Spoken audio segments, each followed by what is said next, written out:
Here we are. This is we're about to have the first ball here. Straight from the toss. Hong Kong asked to field once again Ehsan Nawaz. And struck firmly, but fielded.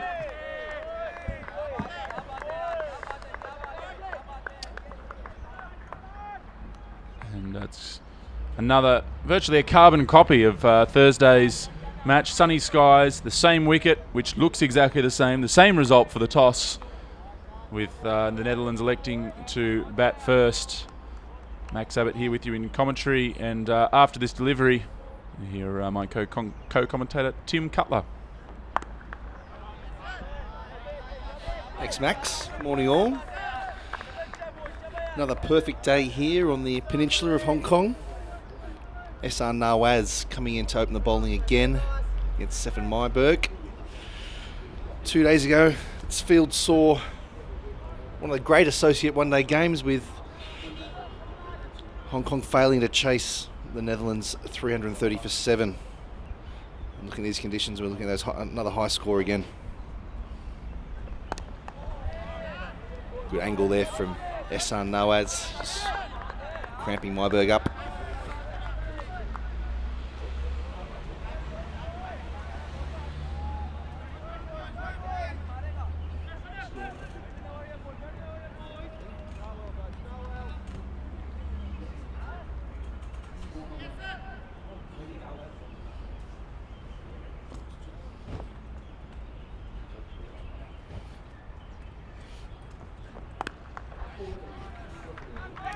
Netherlands off the mark there.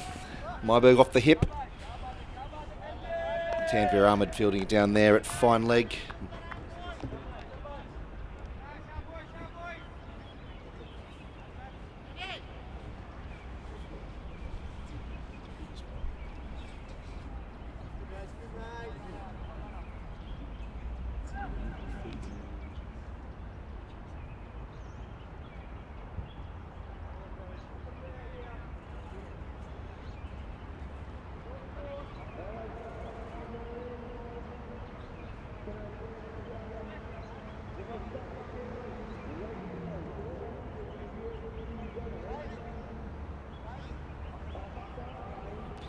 Critical game here in the World Cricket League Championship. Second game of this round 5. The Netherlands won game 1 there, ahead on the table at the moment.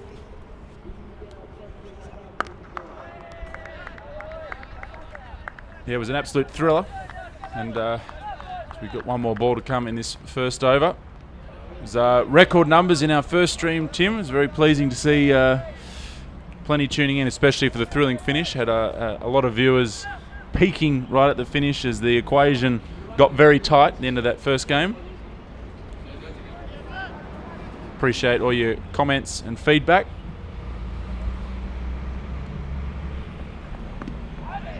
That's just tucked away the onside, the end of the first over. 2 runs from it. And a couple of changes today in the lineups. And with both the Hong Kong and the Netherlands side. Had, I suppose, an interesting one from the Hong Kong point of view, with Jamie Atkinson left out of the side today. With Jamie Atkinson coming in. Jamie Atkinson out and Shahid Wasif coming into the side. An interesting one there, Tim. Yeah, I have to say, Max, I think Jamie took a bit of a blow on the head there, the fielding innings. He just didn't look his normal self. So, not all that surprising, I think, whether he's not... Just got the Netherlands team rolling up here at the moment. They made a change as well. They got a debutant today in their side, with Vivian Kingma left out.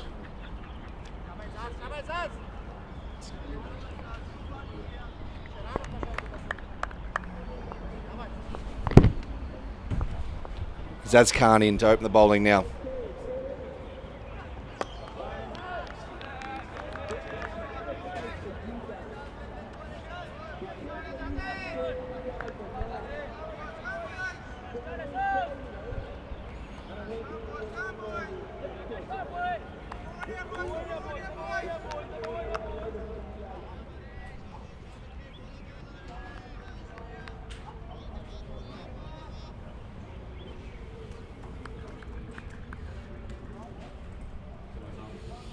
That's Khan in again.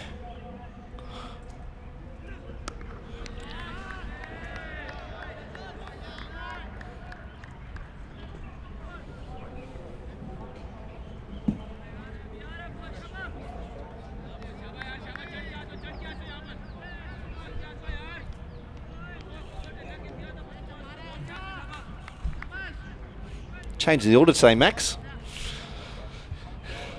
Interesting change of winning combination. Yeah, well, especially neither side struggled to put runs on the board. Malik just lets that go through keeper Carter.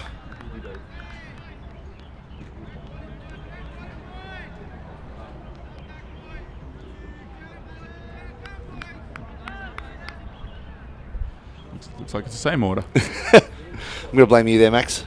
It's very early in the morning here. 9 a.m. It's always a short days in the winter. That's right. Up early into the commentary box. The Kiwi gamer with us. That one not coming on. Well, I'm not going to make any early assertions on the wicket because there were a couple early on in the first match that kept down, and we really didn't see that play much of a part as the day wore on. So despite perhaps a couple of balls not hitting firmly onto the bat, probably wait for a little longer to really make an assessment on this pitch. It is the same one. Of course, 655 runs scored in that first match. Real run feast, and Hong Kong, no doubt, the side feeling as though they let it slip at one stage there with about 23 off 3 overs with 5 wickets in hand. Couldn't get over the line. Certainly was disappointing from their point of view.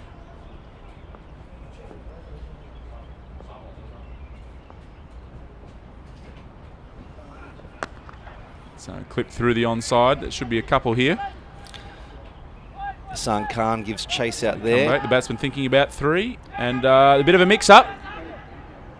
But back safely in time. Not too many 3s on this field, Max. No, well, in Hong Kong, it's a rare score on any ground. The 3 usually involves overthrows.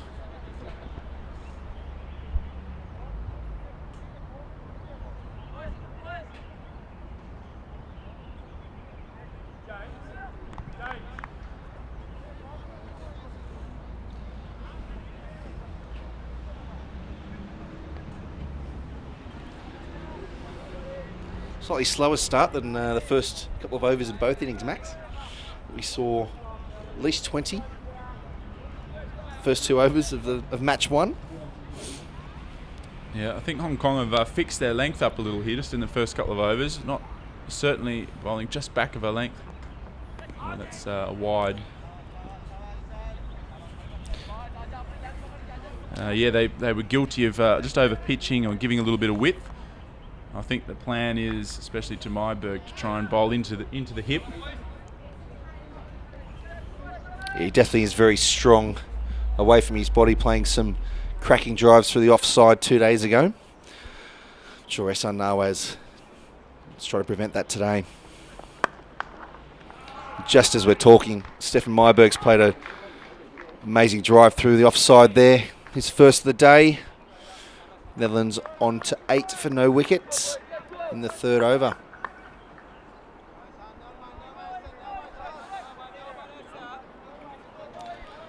It's a little bit of width there, and Myberg up on his toes. Played that very nicely.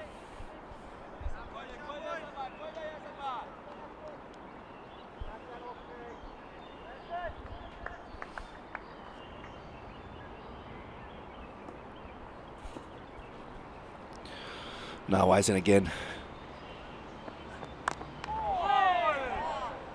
Inside edge there, going for that big drive. A little squarer this time, but Tanvir Ahmed, brother of Ehsan Nawaz, fields that.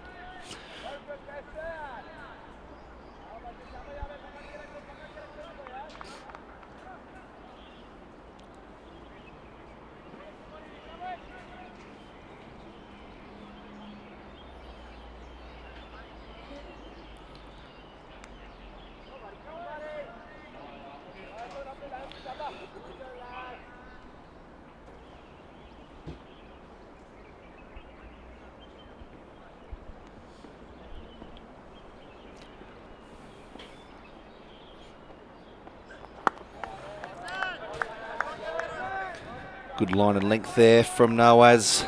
Ripon on back onto the back foot, defending back down the wicket.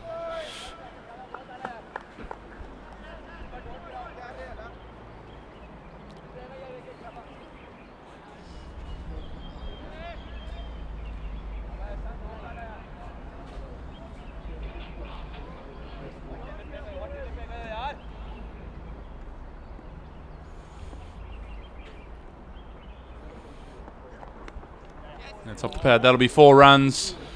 Erring in line, Ehsan Nawaz, and the batsman won't pick up the runs, but that won't matter to the Netherlands. Move on to 14 now. Yeah, just as we're talking about Hong Kong trying to readjust their lines and lengths. Just see Ehsan Nawaz straying down the leg side. On this wicket, you just can't give away freebies. They generally go for 4. Saw just how important they were 2 days ago. It's a better line and length. That will, if our count's right, end. No, there's one to come.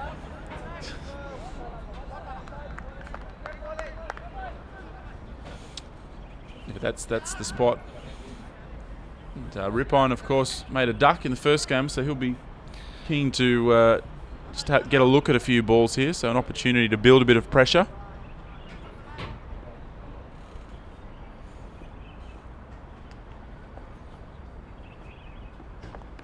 Oh, that's a great delivery, a bit of an appeal.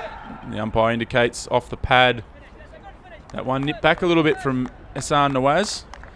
And that does end the 3rd over. Score 14 for none. Myberg on 6 off 6 balls. Ripon 2 off 12. Yeah, and of course he was a hero for the Netherlands in their previous match. Up the top of the order. A very high scoring match that was. Might just be able to take a look at the scorecard if we can get that up from the previous match. You can see Stefan Myberg, 88 off 98. This was in match 1. Netherlands, as they made 330. And the other key contributor, Rolf van der Merwe, he's in great form, made 62 off 54. And at Hong Kong, in some ways, were lucky not to concede more.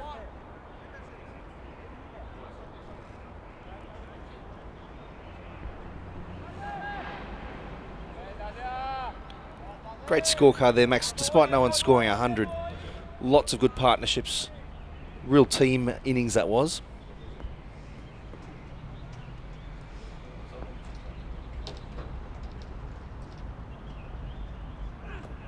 And that's short and cut away, and a bit of a harbour bridge as well.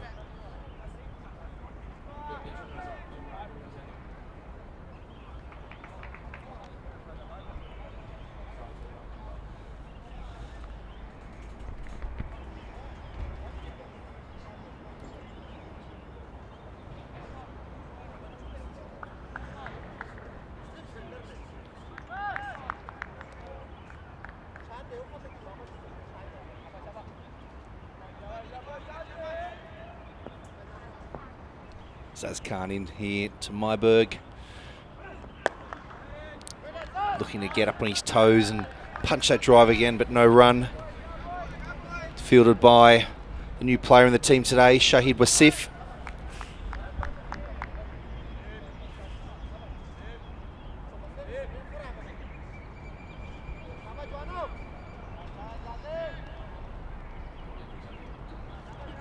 I wonder what that will mean for the batting order when Hong Kong go in later. I assume Bubba Height will go up to 3 and Nazak at 4. That's Wakas Khan 5, and I guess Shahid Wasif probably slot in at 6. A little bit of an appeal there. It was one of those ones where bat and pad were close together, but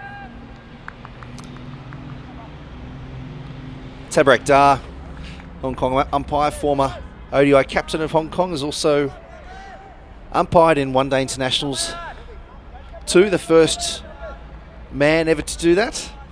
Was unmoved there. He replaces umpire Ian Thompson today.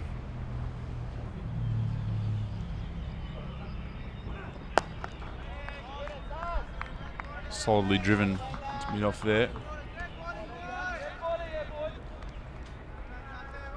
Certainly a little bit more control from Hong Kong's bowlers early on in this innings here. Less width. There's been a couple of strays in line, but the length has been much improved from the first game. I was going to say, I haven't really seen a ball fuller than the back of a length, really. Seems to be a definite plan here from Hong Kong. Wait for the half volley this ball. No, again, a good length delivery. I just wanted to unjinx your jinx. Thanks, Max. That's why we work so well together.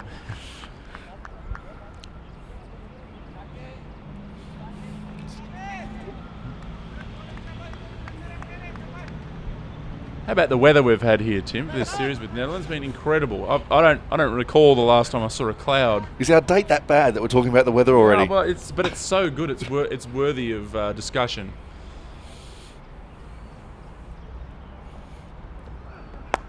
Another good length delivery from Azaz. This is good discipline from Hong Kong as that ball dribbles out to the synthetic wicket there, where a lot of junior cricket gets played on. Yeah, we get asked about that one a lot. But really, with as few facilities as we have here in Hong Kong, it really is a necessity to have that synthetic wicket on this square.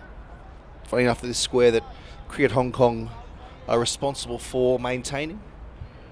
So you can blame us for any wicket issues. The outfield, of course, looked after by the government here.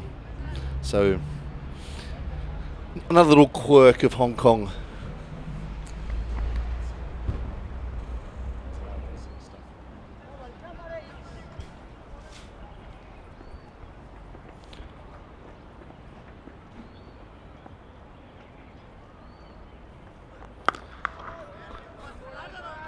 Nawaz, and again to Ripon. It's getting back, defending into the offside to Wasif again. Netherlands are 16 in the 5th over. Quite a steady start, but to say that Hong Kong's opening bowlers have been a lot more disciplined than they were in match 1 at this stage.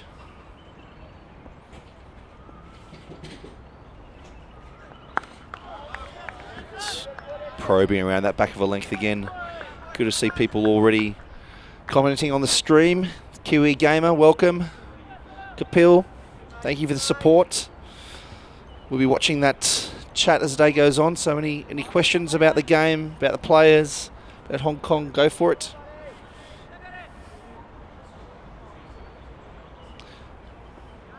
Hoping for a nice big crowd here today on a Saturday.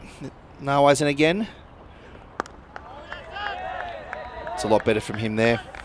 It would be fantastic, wouldn't it, to have some lights, just knowing what the Hong Kong crowds are like here. It would be great to start the match at 2 o'clock, have the Lama Cricket Club boys in their jacket here on time. Looking forward to seeing them today. Look out for them. They'll be the gents in the green and yellow vertical stripe blazers. I even saw them wearing those blazers at the Metallica concert in Hong Kong a couple of weeks ago. A little bit fuller this time. Ripon isn't able to take advantage and just plays that to Nazak Khan.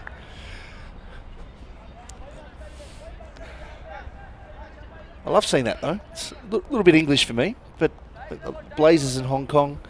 And it was an eyebrow or two definitely went up watching these guys as everyone else is sweating in a heavy metal concert, wearing their Lama CC Blazers.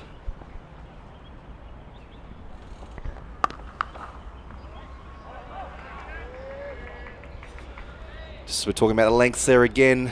Nawaz a little bit shorter, a little bit wider. Rippon takes advantage with a great cut shot. Wasif's already in the game. He's fielded the ball a lot. He just wasn't able to get that one. One of the better fielders in the Hong Kong side.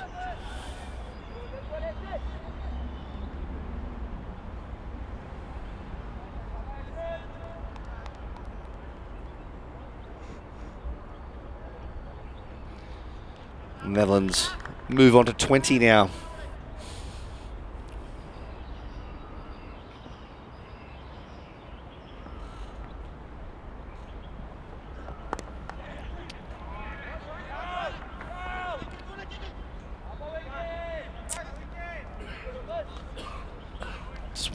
One there off the hip to finish the fifth over.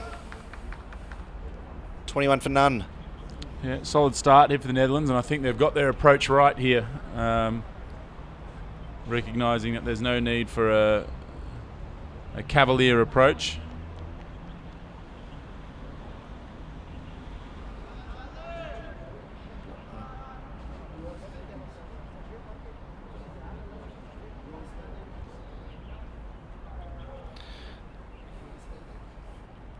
Welcome, Ben, watching from Australia. Azaz Khan to continue.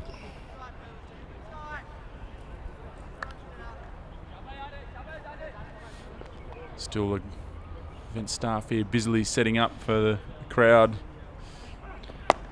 It's a full delivery, but driven straight to mid-off. So you can imagine us sitting here, swiveling around our chairs, making sure things are happening, keeping the score ticking along. Yeah. Watching the YouTube comments. In associate world, it's all about multitasking.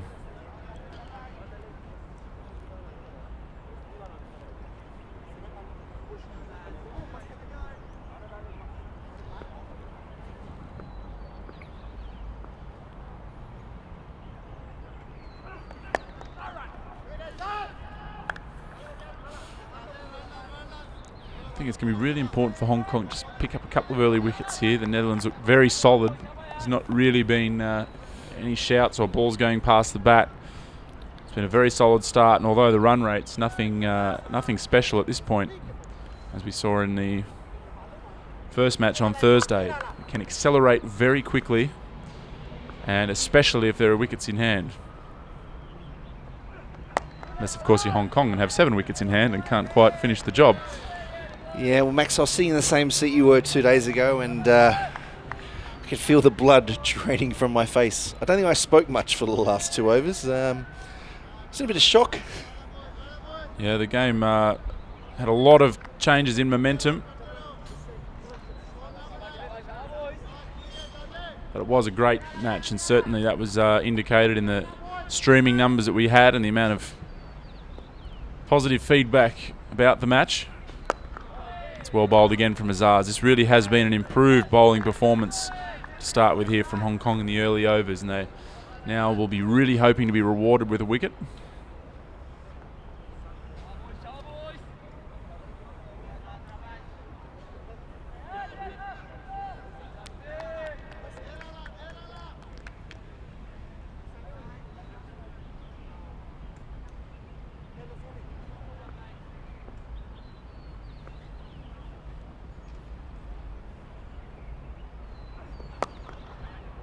Just a little bit too straight this time.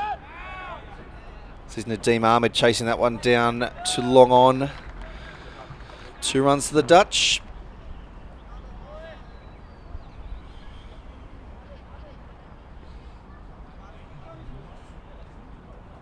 Quick question there about players of both teams. Dutch have about 3 Dutch born, the rest naturalised Netherlands players, and out there for Hong Kong, Chris Carter, Anshuman Rath, both born in Hong Kong. Majority though been in Hong Kong 10 years plus. Full delivery, punch through the covers, a slight misfield from the skipper Bubba Hyatt, and that's gone away for 4s. The ball dribbles past our commentary box. I can almost step out and get it. Max has just jumped out of the box to grab the ball. We'll get a little report on how it's been, and throws it out swinger back to Anchi there. Just a bit of a bobble there, I thought, from our... Probably had a very good view here of Bubba Hyatt diving to the left. One of the few bobbles we've seen on this outfield.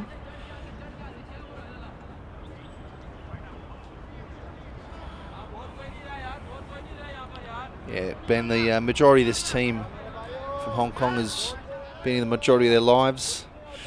I said majority twice there, but make that 3. It's a great story of guys that have moved here with their families and grown up, come through the Hong Kong system. Many of these players have come through the Little Saiwan Cricket Club. Some great work out there in the community, and also Hong Kong Cricket Club, Kowloon Cricket Club and Pakistan Association. Great shot there by Myberg. Just up on his toes again. It wasn't too full. Tanvir Ahmed has come into the attack.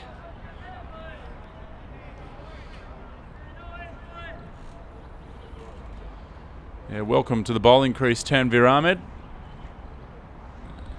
As you can see, a couple of boundaries, and suddenly this is a great start here for the Netherlands. We just see Tanvir Ahmed didn't do a lot wrong, to be honest. It's just a good shot, to be honest. You're probably trying to bowl on that channel, just short of a length. Myberg again. Much different these days, isn't it, Max? You still get forward and drive off those full balls these days. That's a length ball, and he's just swung through the line, and that's brought about a change in the field with a sweeper going out in the offside already. Oh, and that's hammered. That is a fantastic shot. And absolutely crunched through the covers from Myberg. He's given himself some time and got himself back in form. And Tanvir Ahmed with some thinking to do. He's just bowled two pretty decent deliveries on and about off stump, maybe just outside. I know the plan probably is to go more to his hip, but I mean, this is just a fantastic cricket shot. Let's have another look at that one. Look, I'd probably say that was the worst ball of 2. Back live now. Oh, a little change of pace there by Tanvir, replacing his brother there at the line rock end. If you're going to be harsh, you'd say that second ball wasn't in his zones, but as you said, Max Myberg back into form. Didn't have the best time of it in the Intercontinental Cup match here, but certainly on Thursday he looked back in form, and today ominous.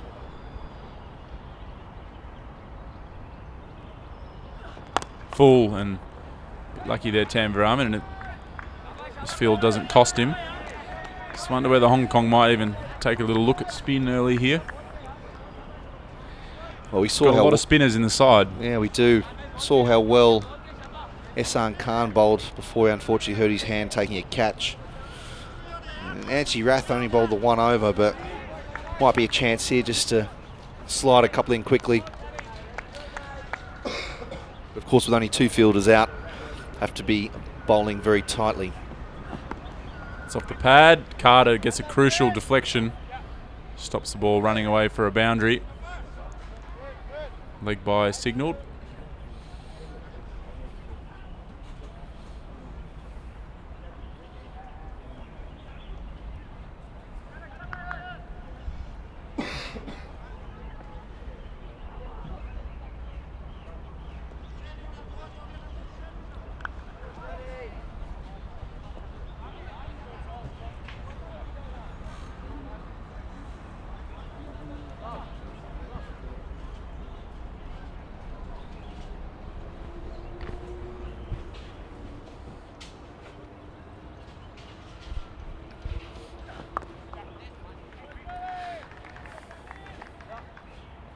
Just deflected down to Ehsan Nawaz there at third man. Netherlands move on to 37 after 6 overs.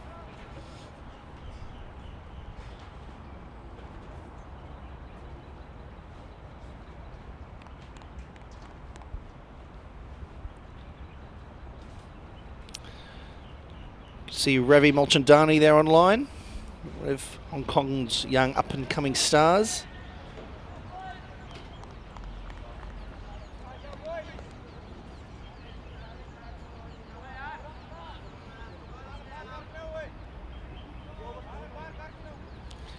Let's say after watching the first game there and just responding to those questions, par score after seeing 330, you've got to say team batting first is looking for over 300. Zaz Khan again to rip on. A little bit of a mix up there. Anchi Rath with a shot at the stumps. Wakaz Khan backing up. No run is the result.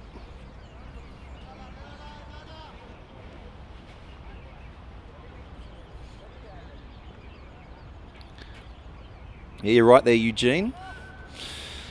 It is definitely cricket with context here. It's Jared Kimber from Crick Info wrote about after the game one of this round. A lot at stake. It's Az. Back on line there.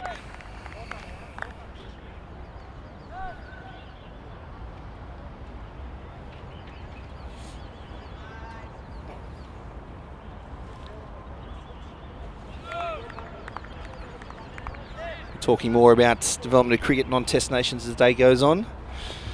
Zaz Khan now in to rip on the 7th over, the 8th over. It's a great cut shot there. Just a little bit too wide, a little bit too short. Another boundary to the Netherlands.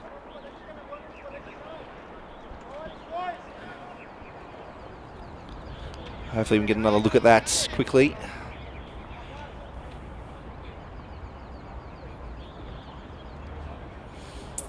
Not too short there, but Ripon really did rip into that.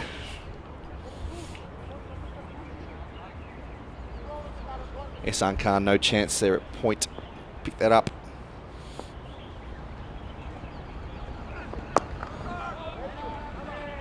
Inchman Rath comes in there from backward point to field that, no run.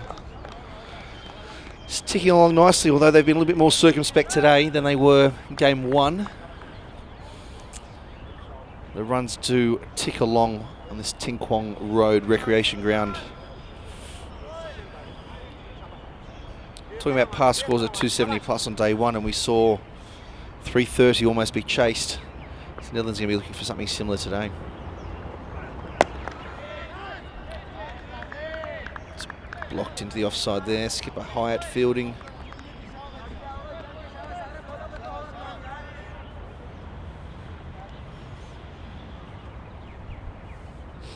You can see the numbers on that stream coming up even so early in the morning here in Hong Kong. Good to read support from people watching here in Hong Kong.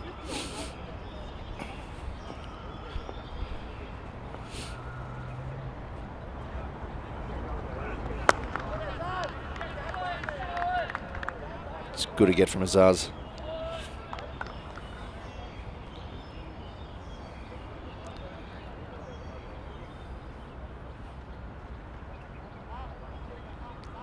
.41 for no loss to 8 overs. It's ticking over nicely there, just over 5 runs and over.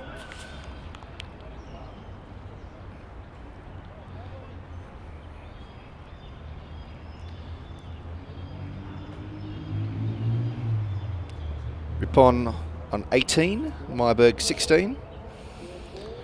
Both batsmen have 3 boundaries each.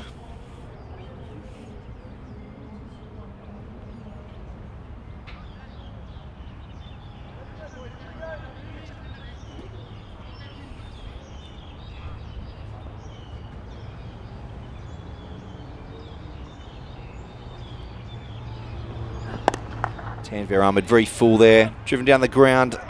Nazakat Khan, normally one of Hong Kong's best fielders, just dived over that one, I think. Remains on the ground now, disappointed.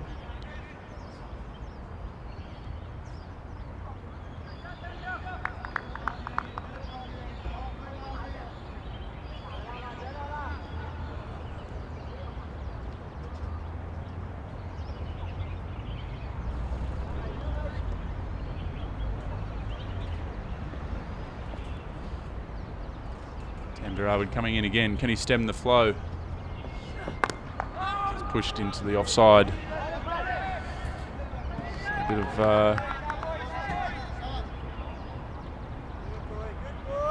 bit of trouble early here for Hong Kong in this must-win match.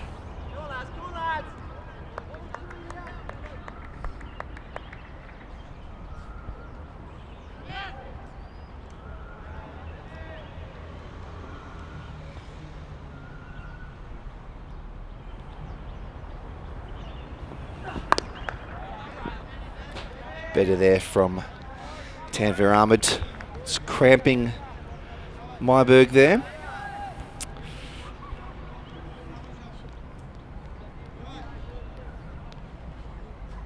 Almost through 9 overs here. Hong Kong in desperate need of a wicket. Plenty of batting to come in this Netherlands lineup.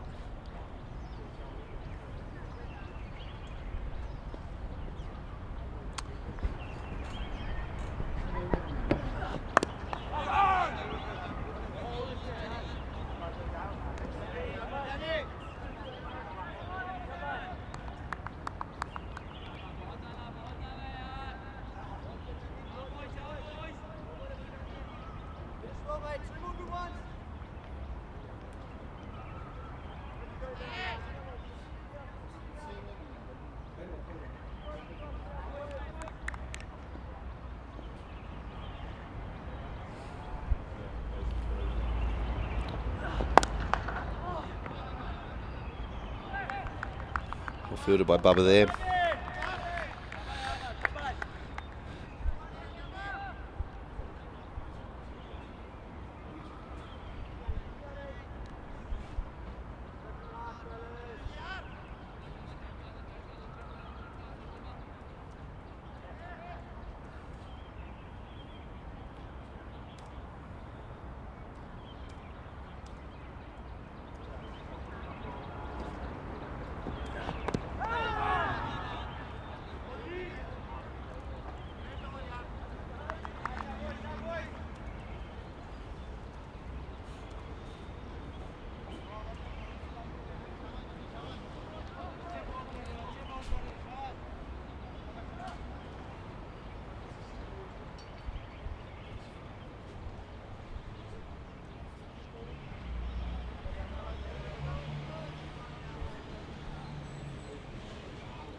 Stream back up now. Max, did you fix that?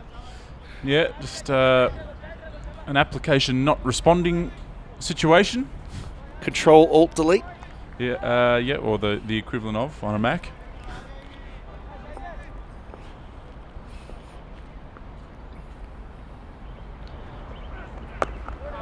It's blocked out onto the offside. Gonna have to be really disciplined with their line and length here, the Hong Kong team.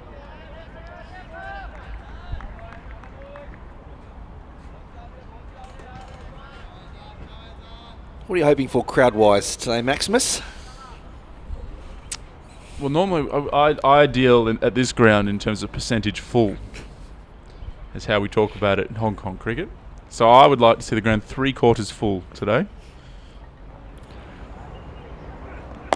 Well, bowled by Zaz, but equally well defended. Can you do Murray again? If anyone out there has watched Flight of the Conchords before, I do refer to a moment in that series where they play a small gig. It's an old trick. Sold out gigs. It's an old trick, you know. Yeah, but we want to play bigger gigs. What about the caravan? The sold out caravan gig. Oh, there was 3 people there. Yeah, the sold out caravan gig. It was an old trick. Create a bit of hype. I can only come in with a beach des, but this ground, what do you think it can hold? That's set up at the moment. I think about 1,200. 1,200. I think we saw close to that for the Braidwood Cup T20Is just over a year ago. A lot more sand on the outfield and a little wetter at that stage. Oh, there's still plenty of sand out there. It's blocked in the onside. Well run. Take a quick single. Yeah. To answer your question about the T20 Blitz matches broadcast on TV. Well, that's a tricky question. Definitely streamed live. There is hope that it will be on television and some highlights in Hong Kong, as well as some broadcasters overseas. But that's a bit watch this space at the moment. First flight of the Concorde's reference, that's a drink. I've only got a Diet Coke in front of me. Does that count? Have a drink, have a beer, look cool with a beer. Murray, here. Present. That's just something I came up with. We could do a roll call. Full ball hit, not into the gap, straight to Nazak Khan at mid-on. And that ends the first 10 overs. That means 2 more fielders can now go outside the circle, and although we see Tanvir Ahmed handing his cap to Nepalese umpire Bhuti. And it also means we're going to have a slight change in commentary. We're going to, in your place, Tim, you're subbed out. Not here. And not present, and coming in is Charlie Burke. Thanks, Max. Might be back a bit later. Just maybe, if you get permission. Morning, Max. We've got a drone above us. Just wonder if Brian Chan's around. Has to pay general admission for a drone, or? You'll have to go charge it. I just wonder where that's... I haven't spotted where it's being operated from. I know our former media guy was considering bringing one up. But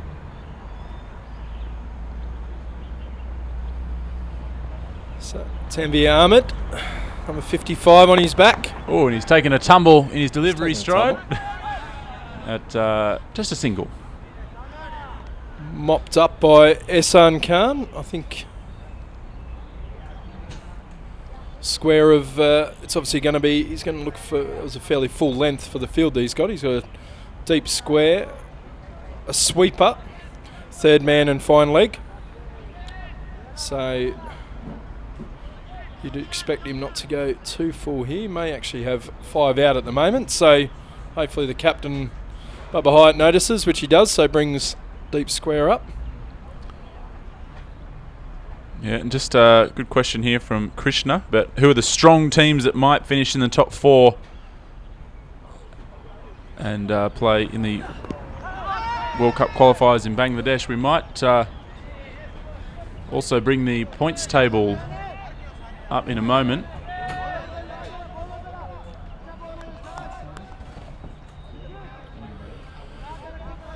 Yeah, we'll just at the end of the over get the points table up. That might help us best answer that question. Obviously got PNG, Netherlands and Hong Kong are fairly tight at the top 3. Netherlands wait for the table, Berkey. You know, we're waiting. So I'm just trying to show you how aware of what's going on that I've got. It's full delivery, just pushed into the offside. The length of the Hong Kong bowlers has been a lot better today. Yeah, I think the length, but also haven't given that width that we gave the other day, and on such a good batting track as this, you've got to give yourself every chance of bowling in the right areas.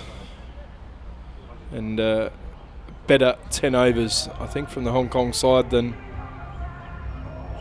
on Thursday. So Tanvir in again, down leg side there.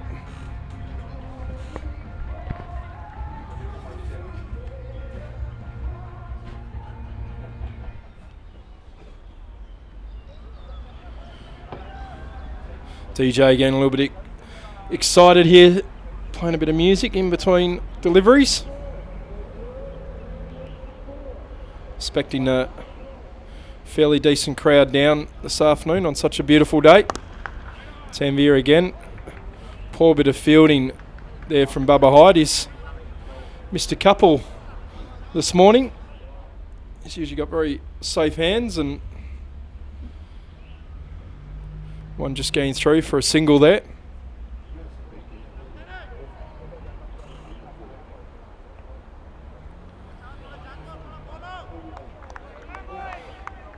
Looks like Nadeem Ahmed warming up at mid-off. Won't be long till we see him. Tanvir Ahmed again, fairly full.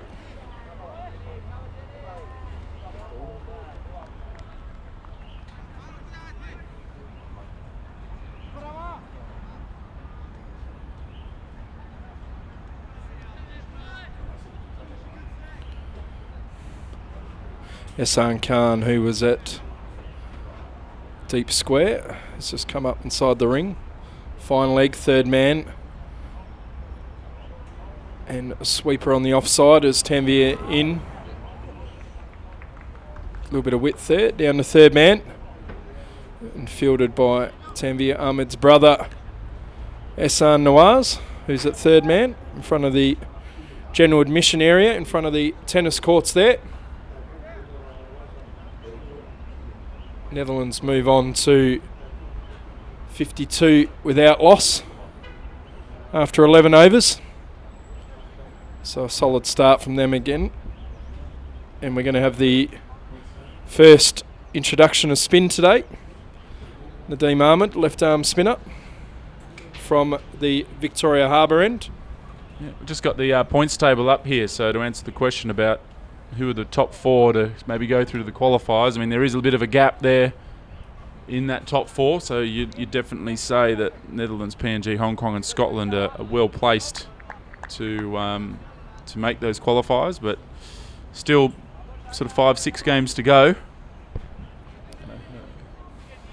Yeah, well, certainly from a Hong Kong point of view, I don't have all the fixtures in front of me. From a Hong Kong point of view, we've got hosting Nepal in October here, Mission Road, expecting a decent crowd, the Nepalese community coming out.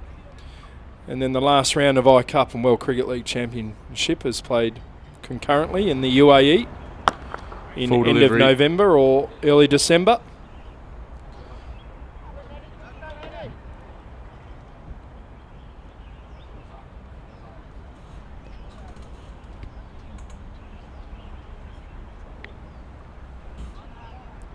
So, foolish delivery from Nadeem. First up. Hasn't had a great series, this Netherlands series. Nadeem, he's probably disappointed. Hasn't got the turn that we saw in the PNG series. So he's going to have to make sure he mixes his pace up today, which is crucial for a wicket that's probably not going to take a lot of turn. Well, already a little bit different. I don't remember ever seeing him bowl over the wicket here that he's doing to Myberg. I pretty much exclusively bowls around the wicket to right and left-hand batsmen. So interesting to see he's changed things up. Back round the wicket to the right-hander. Just think that delivery then was exactly the pace that you want to be bowling. You don't want to be much quicker than that. On a wicket, you can't be scared as a spinner to bowl a bit slower when the wicket's not turning. That's well bowled, but it's sort of skewed and may well run all the way to the boundary. It does, so a bit unlucky there, Nadeem, but it's 4 runs to rip on, and this is a good start here for the Netherlands. 58 for no loss.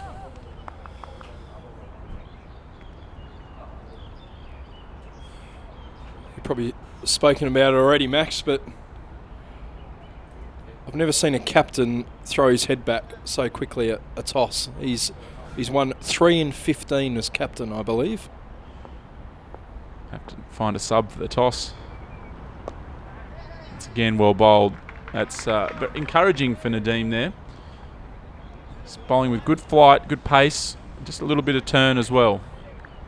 Well, that's the key, isn't it?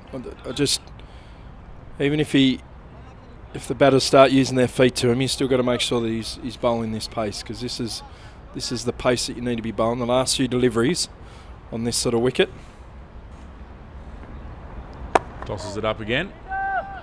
And the dot ball ends the over. It's 12 overs. Score is 59 for no loss. And at the moment, It's Ripon 28 off 44 deliveries. Has had more of the strike. Myberg 22 off 27. And Ripon, of course, was dismissed without scoring in the first match. Myberg, after being dismissed twice in the first over in each innings in the Fordo game, he looks back in form now. Tanvir Ahmed looks like to continue here. He's 3 overs, none for 18. Probably just has been dealt with a little bit by Myberg on anything that's been given a slight width. Not that he's done a lot wrong. He's got a nice run up.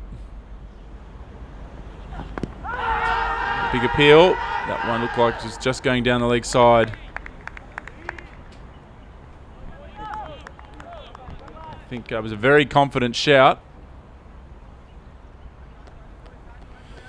Just sliding down, I think. That's the indication there from Buddy.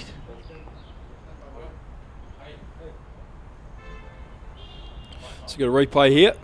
So he just jumps away too, which changes the angle, and that's well down the leg side there, in my opinion. Good call by umpire Buddy Pradhan.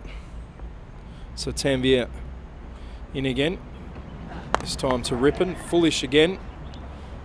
Just played out to the offside there. Again, this was my frustration the other day, was too many easy singles in the ring. I think if balls 1, 2, 3 and 4, you've got to have your ring fielders up, and then you can possibly push back a bit if it's a batter that's been out there for a while.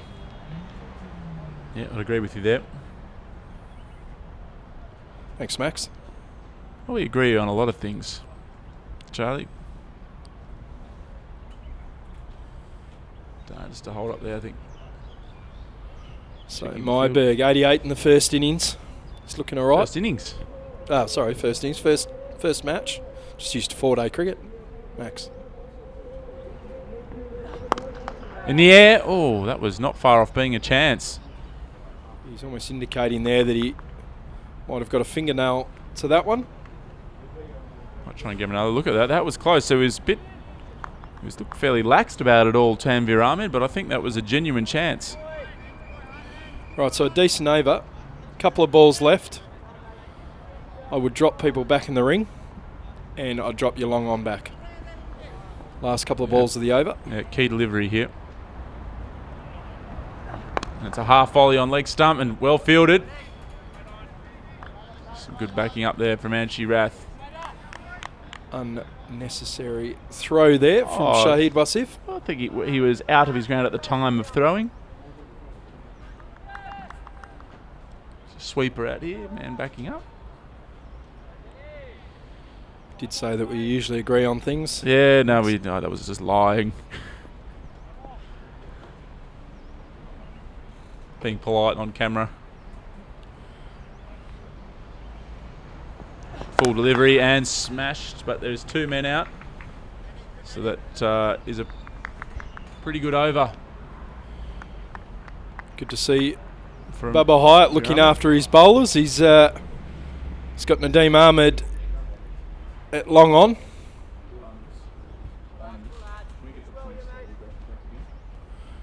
And then he will bowl the next over.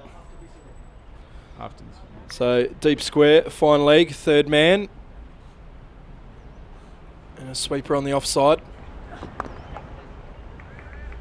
Yeah, well, just had a request to bring up that points table again, which we will try and do now.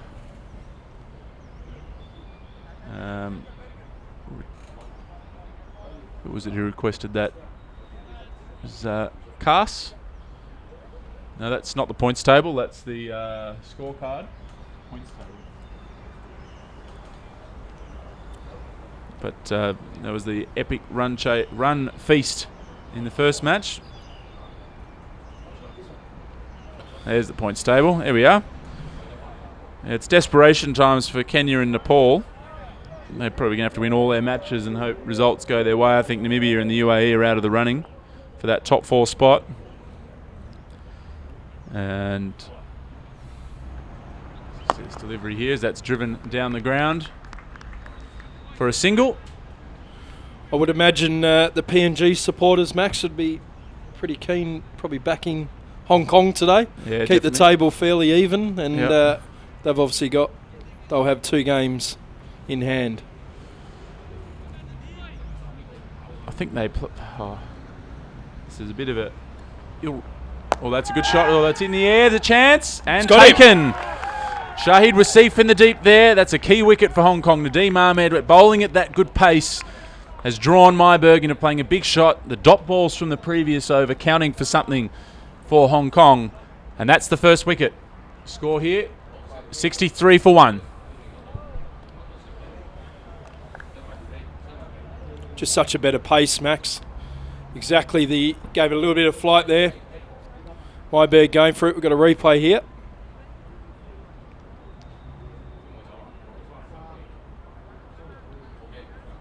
Good solid hands there from Shahid Wasif, who's come in to replace Jamie Atkinson, who's out of today's match due to concussion on Thursday. So Ben Cooper, the tall left-handed Dutchman. He's plays most of his cricket in South Australia, along with his brother Tom Cooper, who's appeared several times for the Dutch team, particularly in the World Cups. Yeah, both from country New South Wales. Came through the system there. Nadeem Ahmed, they just want to get on a little roll here, Hong Kong. Now that they've got the 1 wicket, there's some real key ones to get in this Dutch middle order. And Ben Cooper, definitely one of those. Can score very quickly. Yeah, sort of him and Rolf van der Merwe, you sense that they're 2 real danger men. Not discounting the others, but in terms of scoring, they score them quickly. What do you like, Berkey? Just going to say, I like the fact that Hong Kong have only got 3 outs. I just think they've got the wrong 3 out. I'd like to see Mid-off up? Mid-off up, definitely. And use that slower pace, make him earn his runs. You can chuck the sweeper out on the offside, I don't mind that. We've got the deep square just in front of the commentary box here, Wakas Khan, and then a long off and a long on, but I'd like to see that long off up into a mid-off position.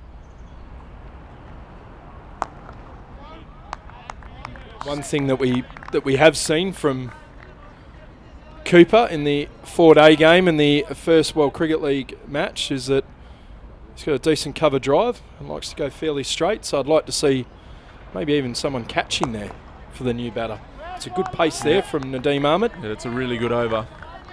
63 for 1. After 14, it's only a couple of tight overs. A wicket has just made that scoreboard look a lot better from a Hong Kong point of view. So the 2 batsmen there, Ripon, he's really got himself settled in now. 31 off 48. So last 5 overs, 18 runs scored for 1 wicket. Oh, it's not rocket science, is it? Top balls create pressure and often you get rewarded for it. Too often in 1-day cricket on such good batting tracks you see teams or bowlers try and take those wicket-taking deliveries rather than play the percentage. Yeah. So Ehsan Nawaz, change of bowler here. He's replaced his brother and dealt with first ball, 4 runs through mid-wicket. That was definitely a hit-me ball. Yeah, I wonder if that was a deliberate attempt at a short ball or just one that he dragged down. It looked like probably the latter.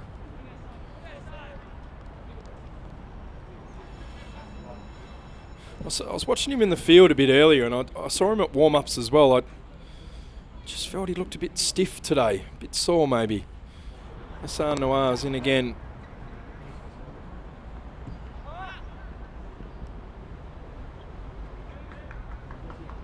It's we'll always get a coach pretty excited that, Max, when a boundary plus a scoring shot. That's something for the highlights reel when the coaching staff sit down and review the game, and always a pretty impressive thing. So Noir's into Rippon, who was very useful with the ball in the first World Cricket League Championship game. Taking Forfa. Just having a quick look at his list A. So his one-day cricket averages here. Highest score of 83, average of 22.75. So it's going to go up after today's innings. He's 37 not out at the moment.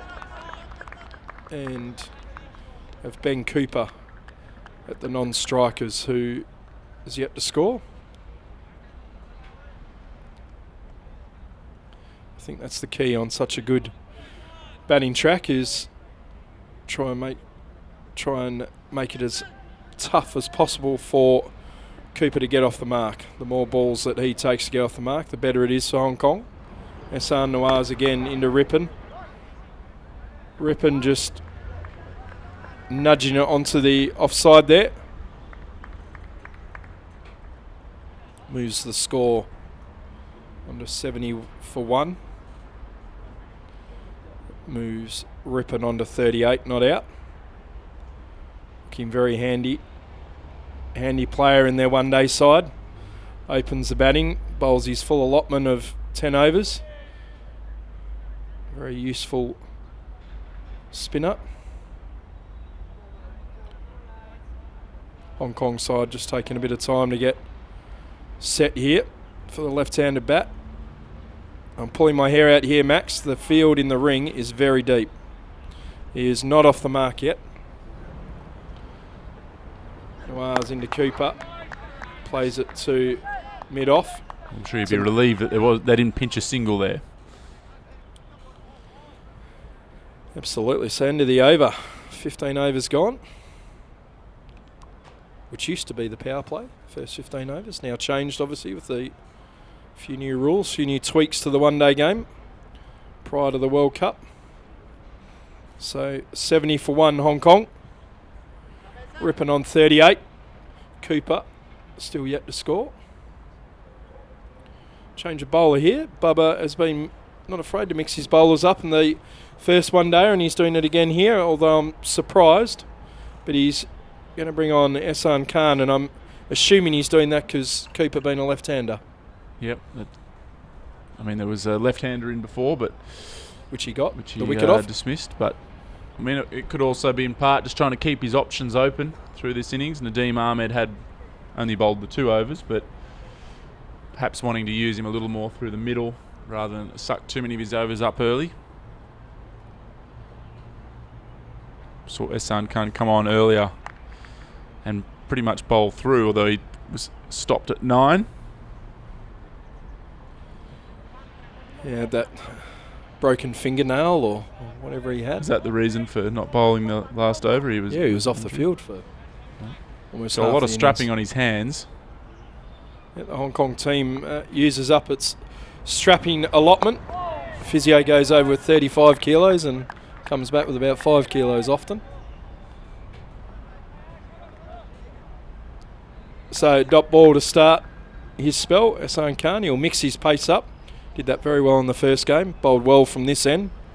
In again to Rippon. Oh, you can't let that easy single there in the end.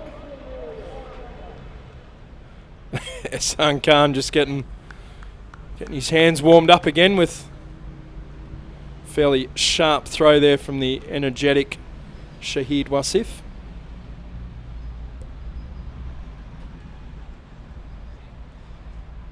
Yeah, just gone a bit flat after that wicket, not really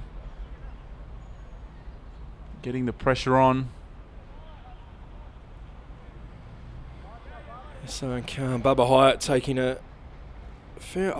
I like what they're doing here on the offside. They've got Anchi Rath at that fairly straight catching position in line with the non-striker, and then a cover.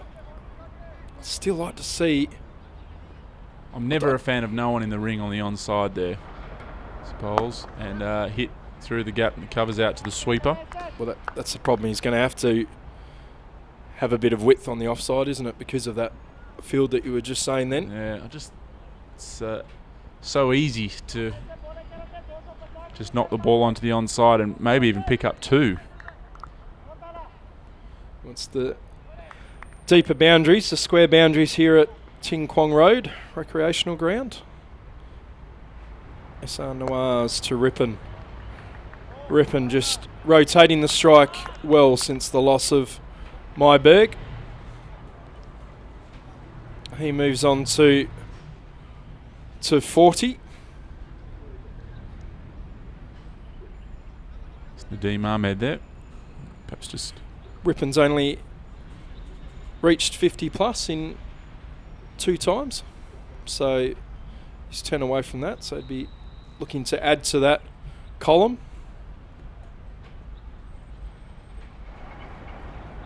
And there's that easy single onto the onside that we talked about. They're thinking about a second but won't quite get it.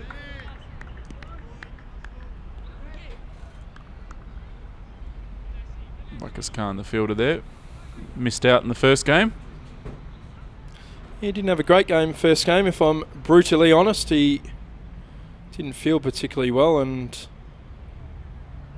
showed promising signs when he first came in, and then got caught at deep square. And that's the benefit of that short mid-wicket fieldsman with intensity too. Was that Anchi Rath coming in provide? That's the sort of energy that Hong Kong are requiring in the field. As that ends the over, and after 16 overs, the score is 74 for 1. And that Hong Kong probably going to need ideally like to have them 3 for 100 or something. They can pick up a couple here. Just can't afford to let things drift, because eventually the score will pick up if they don't get wickets. Ideally, I know it was proven chaseable. I won't want to be up against 330 or 300 plus again today. I think something around the 270, 280 would be preferred. Yep, absolutely. And we've got Nadeem Ahmed is coming on to bowl his 3rd over. He's changed ends.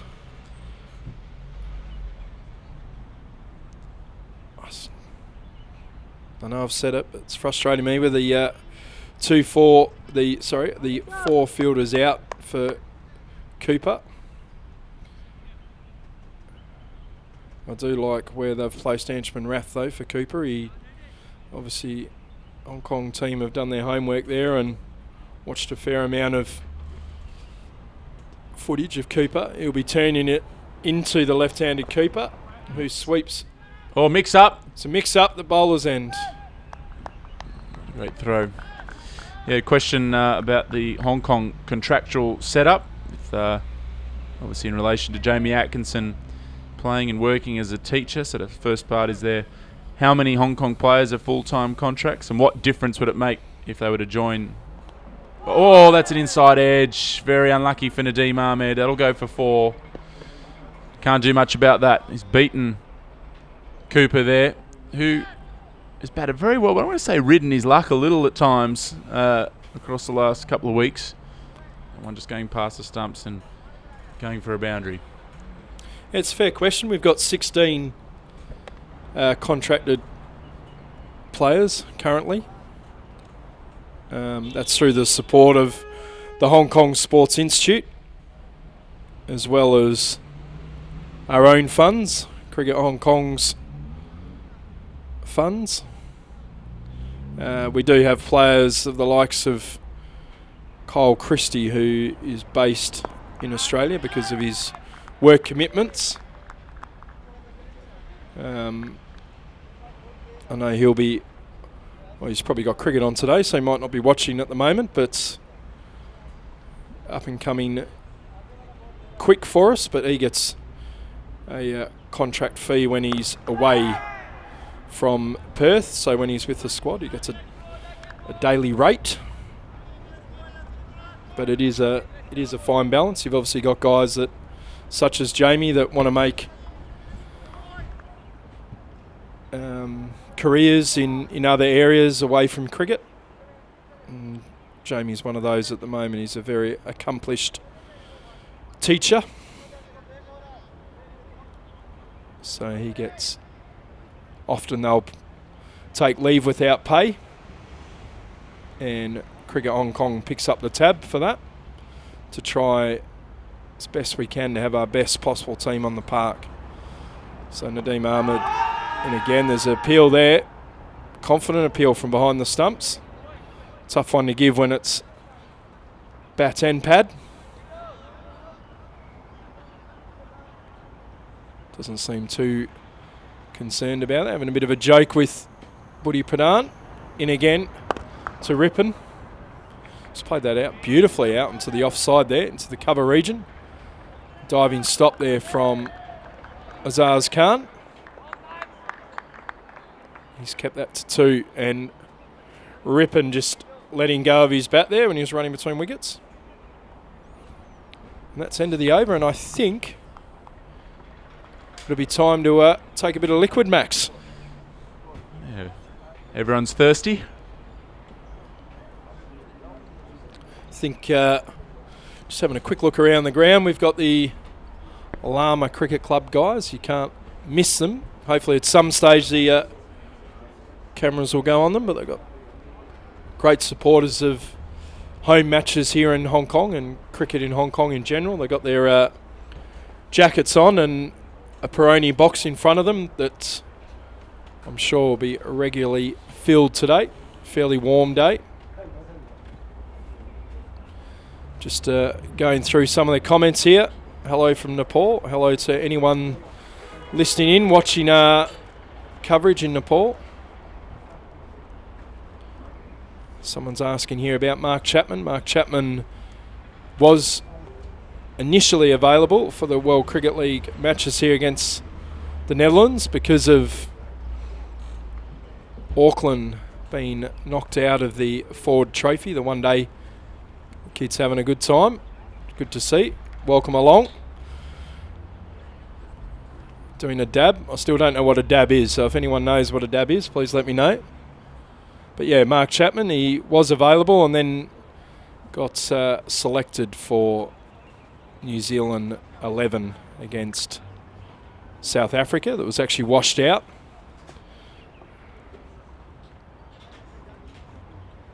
Is a requirement for county cricketers and state cricketers. That's priority goes to representing their country when it's a global event, so a World Cup or a World Cup qualifiers. So I know Ireland obviously have several county players in their system. So when Ireland play in World Cups and that, often the counties will release them.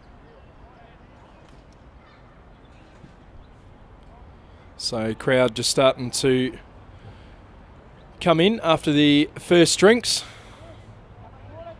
Netherlands won the toss.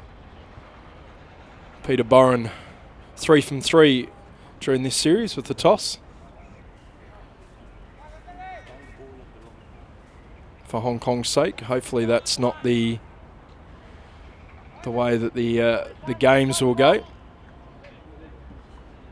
Hopefully another tight contest today. So Ehsan Khan to continue from the Victoria Harbour end. Bowled well in his first over, mixed up his pace. Keeper nudges it out to the sweeper on the offside for a single. Puts the right-handed Rippon on strike, who's 42, not out. Looking for his third half century in one-day cricket. Very handy cricketer. So good mix of pace there from Ehsan Khan. No doubt we'll put a quicker delivery in very shortly. Could be this one. So he approaches the wicket, flights it up again. Fielded at the shortish mid-wicket position. So another good start here from Ehsan Khan. Spinner's doing a good job at the moment.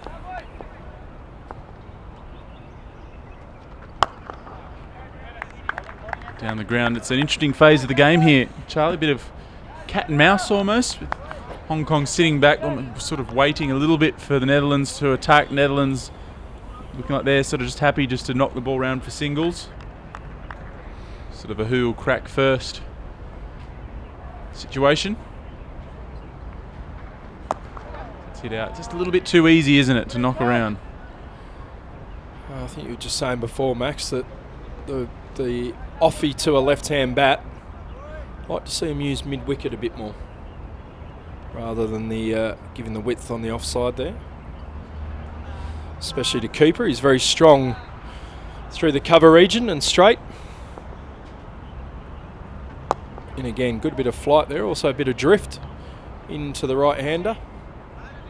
Azaz Khan fielding there on the mid-wicket boundary. Umpire Dar there, who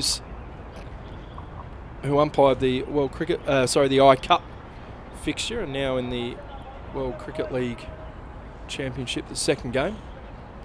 Just asking Azaz Khan to keep his throws up. Often the players are asked to keep the throws up when it's in and around the circle, and then obviously the boundary throws to keep them flat. The one bounce in. Umpires are pretty hot on that though, Max. Yeah. Just trying to soften the ball up. Just a question about the Hong Kong Sixers there. Do we have any information? We'll have a little bit of information. The Sixers will come back later this year, October 27 to 29 at Kowloon Cricket Club. Really look forward to seeing that event back at the end of this year. Had a quick drink with the incoming Dutch coach, Ryan Campbell, last night. He was pretty keen for the Netherlands to be a part of that, Max. He even said that he'd chuck a Dutch shirt on and play for them, which I was almost horrified. Well, it's well bowled from Nadeem. That was the slider, just aiming to hit. Rip on the pads. Yeah, well, I guess he has a close links about Kowloon Cricket Club. That field is about the only place he plays.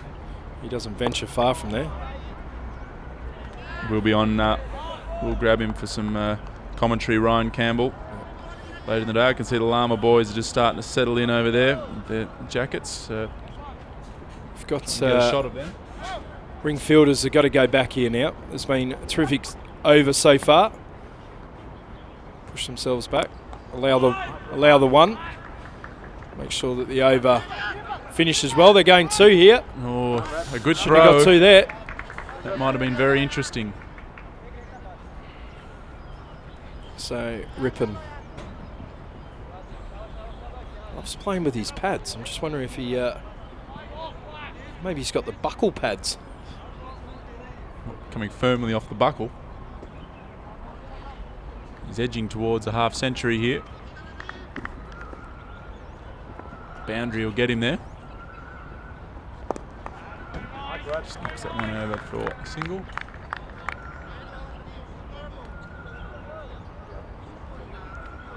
That ends the over.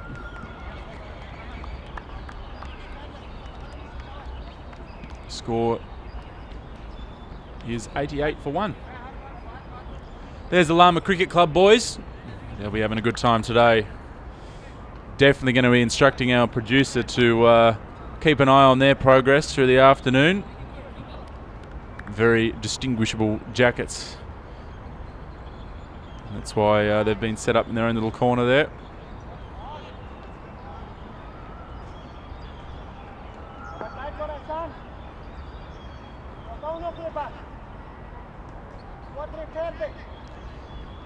That'll be the position of Hong Kong on the table, our third. 1 point behind Papua New Guinea and 3 behind the Netherlands. Ehsan Khan continues.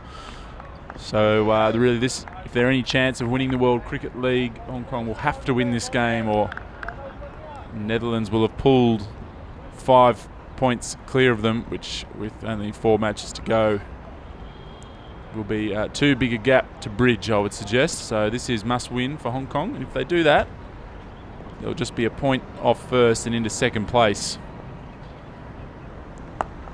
So it's nudged into the offside, an easy single for Ben Cooper. Smart batting from the Netherlands.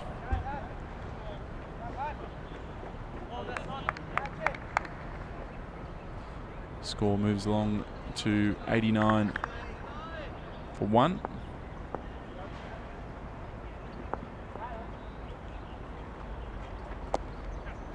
A bit of a mix-up. That could be very close, but not out. The throw again, not quite perfect. Allowing the single to be made. It's just those little moments in games.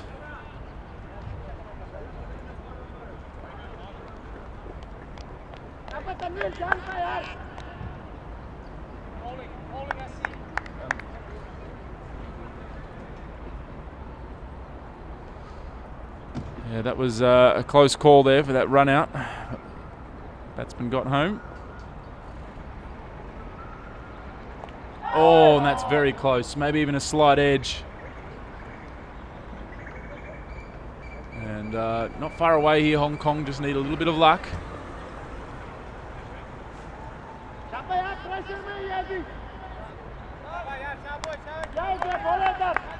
San Khan. Run away, maybe even a little edge on that delivery. Ripon now on strike. Well bowled.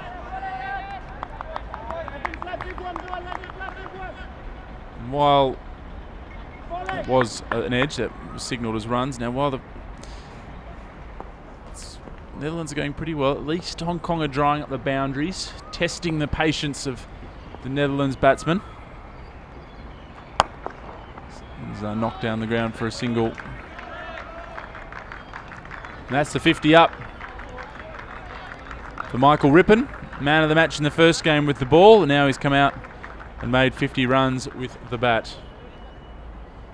And the score now after 20 overs is 92 for 1. Just come on, Max, got to get that right.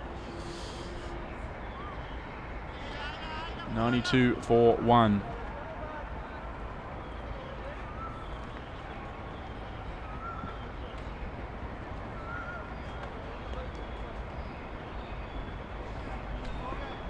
So while the boundary's drawing up, the run's ticking over. Just be interesting to see if the Netherlands get restless with that. It's kept a little low.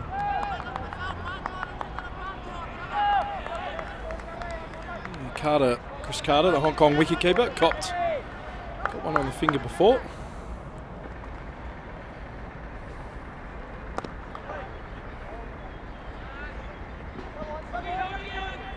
Coming back for 2. Good running from the Netherlands.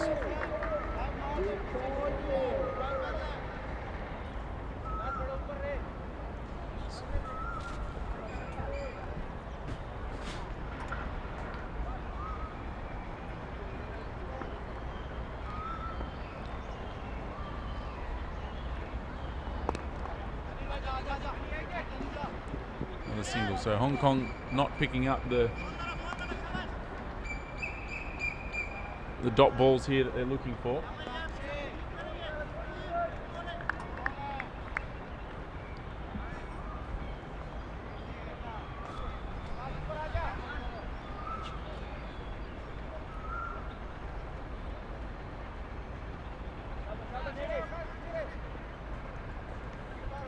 Netherlands 96 for 1, 21st over.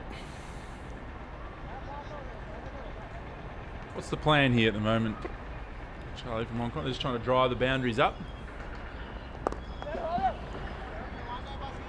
Yeah, I suppose this was the period that Netherlands were very strong the other day. Just sort of kept the boundaries going. Hong Kong have tightened that up. Hong Kong were very good in the last 10 overs. Thursday. I think only 3 boundaries in the last 10 overs. So Nadeem Ahmed again into Ripon. That's well done from Nadeem. Good energy. Every dot ball important here when the boundaries aren't coming.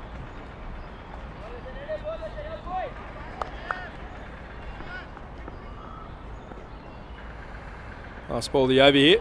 Ripon's got him! Good wicket there from Nadeem. Terrific delivery, quicker one. It's not the castle over there.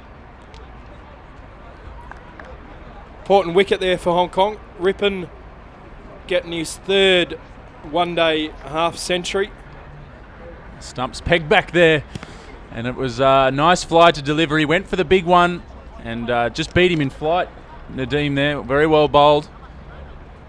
And a key wicket there for Hong Kong to end that over.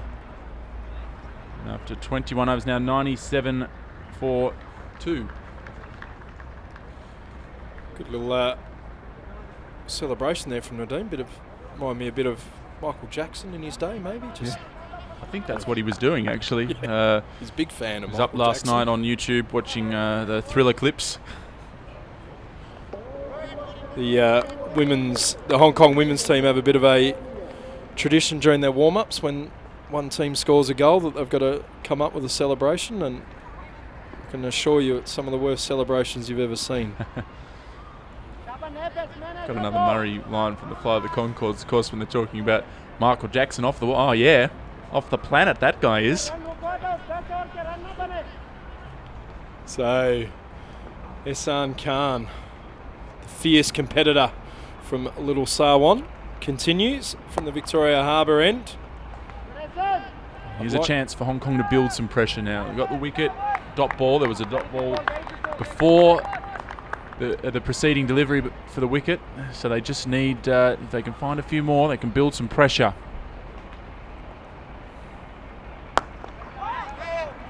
Good delivery that. Poor fielding off his own bowling.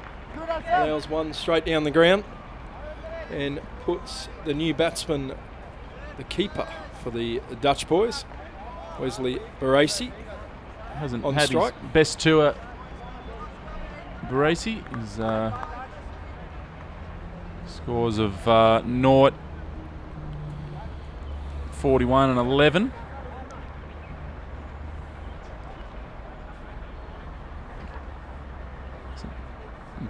Probably a better player than what is Good to see. shown so far. Good to see mid-off up. It's only 2 out, in fact. Don't mind that too much. Would like to have seen Anchi probably a little bit straighter for those first couple of deliveries to the new batter.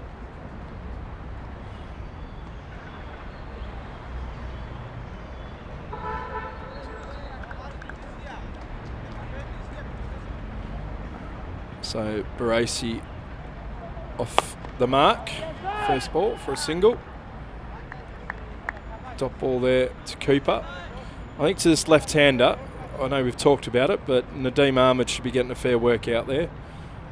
Off spinner coming around the wicket. I'd like to see him bowl fairly tight lines here. In again. Cut away. I don't think you mind him playing that shot, although you certainly do mind the mitt when your short third man kicks the ball away for a single. Just trying to work out the score here. We've got one scoreboard saying another.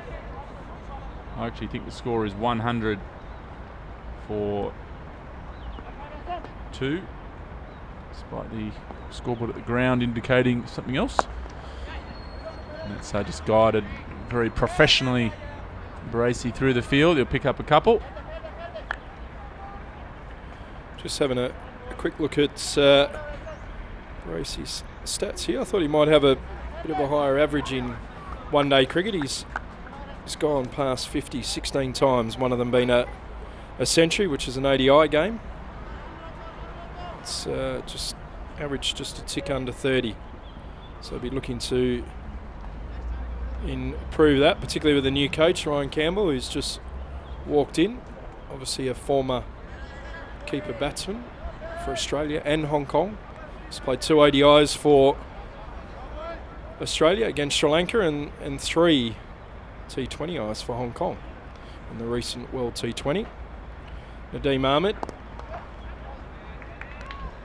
to Cooper. Cooper looking a bit more relaxed today. Usually, I know you were saying earlier, probably a little bit dicey at times early on in his innings.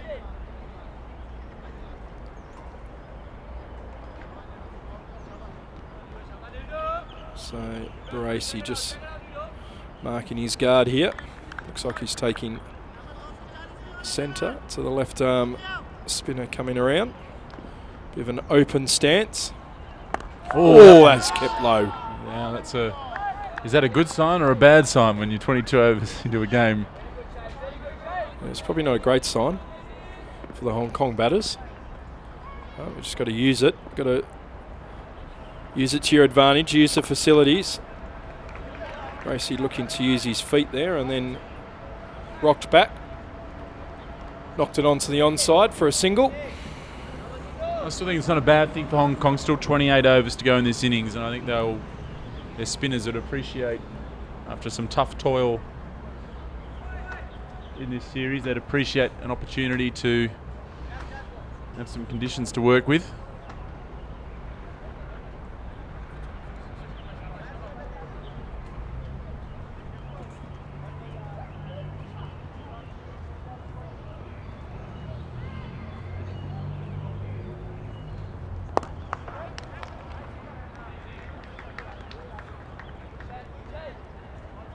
Dean, fairly tight there. Cooper knocks it down to long on, fielded by, I think, Anchman Rath down there. Opposite side to the ground to us. We'll just cross the line there. I reckon Barassi almost looking to sweep that one. He's even practiced the sweep at the non-strikers. Netherlands score moves on to 106 for 2. Sweep there, diving effort from SR Nawaz. Ball took a bit of a bubble. Bit of a mix-up with the terrific throw. Lucky they didn't take the second. That rounds out the 23rd over.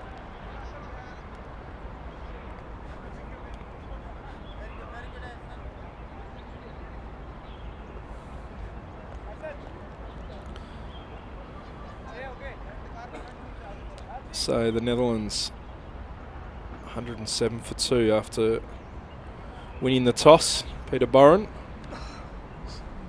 3 from 3 during this series. See Reva 60 joining us from London. Thanks for tuning in and supporting Hong Kong.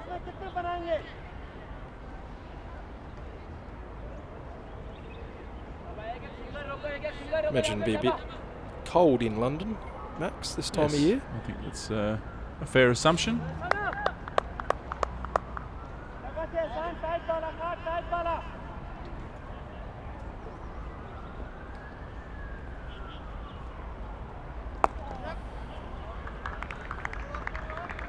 So just pushed out into the offside for a single there. Cooper looking the goods here. Very mature start to his innings.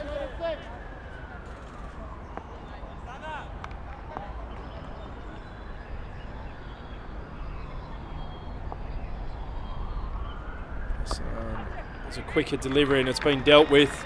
Diving effort there, a backward square from Azaz Khan. It's beaten him on his strong side, on his right side, and it's gone for 4 in front of the Bakari Sweat signage.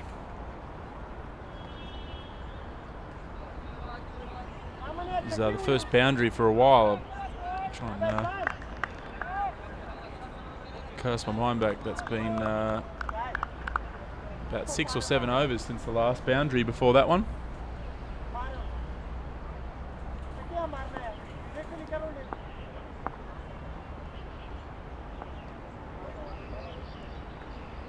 Comes in better delivery from Hassan Khan, but still pushed into the inner ring for a single. Just looking back over the last few overs, only a couple of dot balls, so despite the wicket, not really been able to apply any pressure since that time. That's swept. Beautiful sweep. That's a beautiful sweep shot there from Cooper. It's always good to see a tall batsman sweep using the arm length, get to the pitch of the ball, sweep down in front of the Hong Kong dugout. Just when you said not a lot of boundaries, Max. Yeah, it's I'm assuming they weren't expecting him to sweep, or that wasn't the plan, because there was only a short fine leg in place, and the sweeper was at a genuine deep mid wicket, so no one out in the boundary back there. He's been moved into a position now where he can cover that shot, but Cooper goes out to deep cover and picks up another single. Bit of athleticism there from Azaz Khan, getting quick to that ball that's been knocked out into the cover region.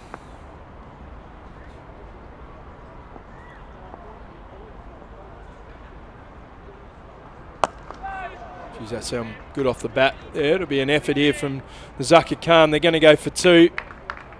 Good bit of running there. Something I was fairly impressed with the Netherlands the other day. 13 runs off that over, so a good one for the Netherlands. Score is kicked along to 120 for 2. Yeah, 120 for 2. 24 overs gone. Be a big effort here from Hong Kong side to keep the Dutch under 300. Should certainly be their target today. Got Max Abbott and Charlie Burke here in the commentary box.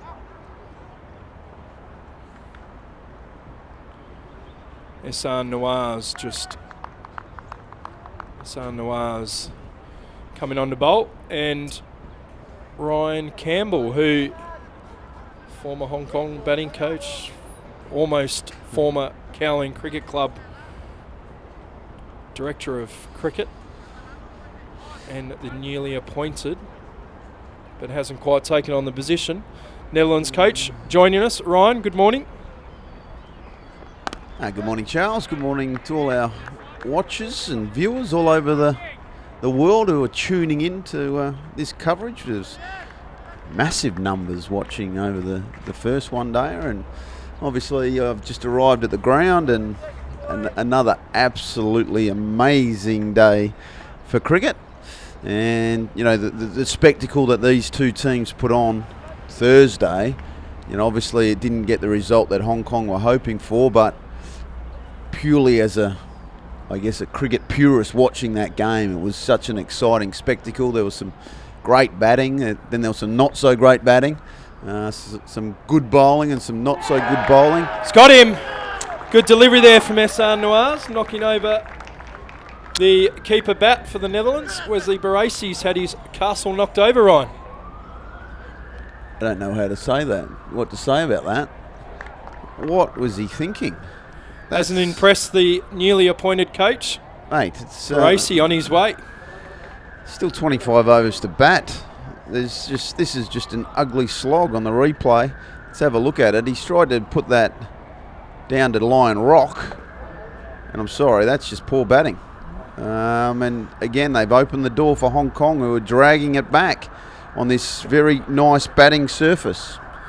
I was just saying, Ryan, before you joined us here in the air-conned posh commentary box we've got here, that's the Hong Kong side had just restricted the boundaries today so far. Did very well in the last 10 overs on Thursday, only 3 boundaries in the last 10 overs. But did a lot better so far in the first 24 overs. I don't know the stats, but certainly kept the boundaries down. Yeah, absolutely. It's a tough surface to bowl, and I just wonder if it's there's that pressure on the batting team going first after seeing 330 the other day and feeling that maybe that wasn't enough. You come out on the second day and go, oh, we got to hit 300, we got to hit 350, and you just make some poor options where, you know what, you just got to bat. You know, this is the wicket. It's the second time we've used it. It will be harder to bat on you. Sometimes you've got to rein in your expectations of what you need to score.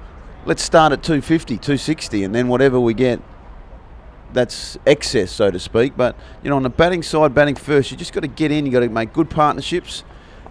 As we see Van der Merwe, who's obviously a class act for the Dutch, made a magnificent 100 on the second day of the 4-day match. But, you know, they need a partnership here. It's not time to be slogging or, you know, playing across the line. It's the old adage, partnerships, you'll score as fast as you want when you want. And the other key to making a good score, batting first, is obviously in the last 6 or 7 overs, you need a key batsman, a set batsman, batting the overs. And that's what the Dutch, unfortunately, didn't do well the other day. They did lose wickets regularly towards the end of that innings. So there's a new batsman all the time trying to hit boundaries, and it's, you know, it makes it tough. So it's an interesting stage of this game. I just feel that the Hong Kong bowlers and the Hong Kong fielding side will think, you know, that they're almost on top here. Yeah, I think keeping them under 300 would obviously be the first target for the Hong Kong boys. Apologies, scorecard on your screen isn't quite updated yet. We'll get to that. See, again, that's a pretty poor shot.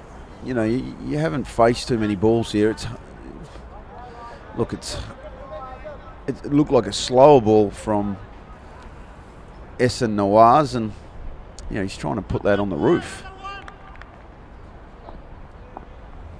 Yep, Nawaz in again to Van der Merwe. Quick single there. They'll be safely home. Nazaka Khan a bit slow on that. And Charlie, so I've just arrived at the ground, and like I said, but Jamie Atkinson failed a concussion test this morning, I hear. Yeah, unfortunately, he didn't look well, and I know it's obviously a hot topic now in cricket. Obviously, after the tragic passing of Phil Hughes, but rightfully so. The head injuries are a nasty thing in any sport, particularly when you've got a rock hard ball such as we do in cricket. 156 gram Kookaburra rock. So Cooper just pushing it down to long off. Yeah, so failed it this morning. Apparently even tried to have a hit up this morning and almost fell over at second ball. So that's not good to see. But we are medical staff, as they're all very well trained. Did get the scans done on Friday. Obviously, got the knock at first slip, which the viewers would have seen, those that watched on Thursday. Tough position, first slip, Charlie. Yeah, especially when it's coming quick at your head.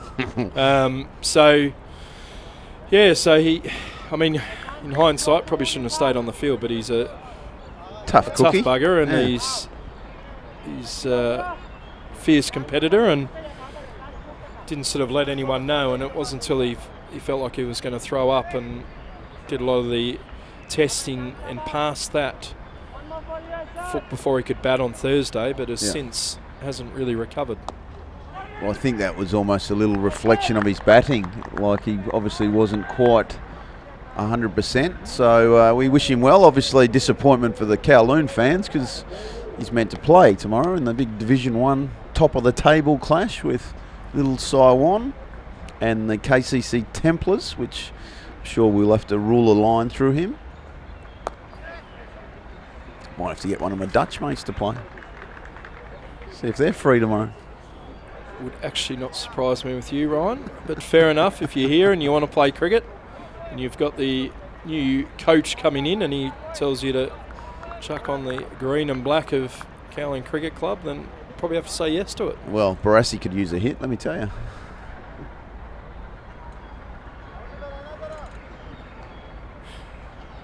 Sure, he'll be looking forward to replaying this later on this evening, Barassi, in the Regal Hotel when he gets back.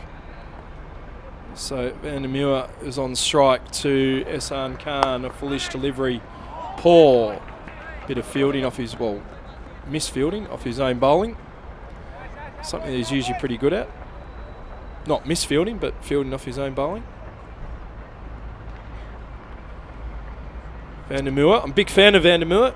A bit of a man crush on him. He's a tough cricketer. I love when he's got the ball in his hand. He always feel like he's going to change something in the game. And well, he's a competitor, isn't he? He likes to. He's always in the contest. He's, either with the ball or the bat, you know what you're going to get from him. So, like I say, he's got a big job here, along with Ben Cooper, to just right the ship as we speak. And, I'm sure the... let me see on my new watch, Charlie. It's 3:46 a.m. back in Amsterdam. I've just added that to my watch because I better work out what time it is. That's a big hit. That is a big hit. That's long into the softball grounds. And Van der Merwe wanted a piece of him early, and he got a whole heap of that. And that is a long rock.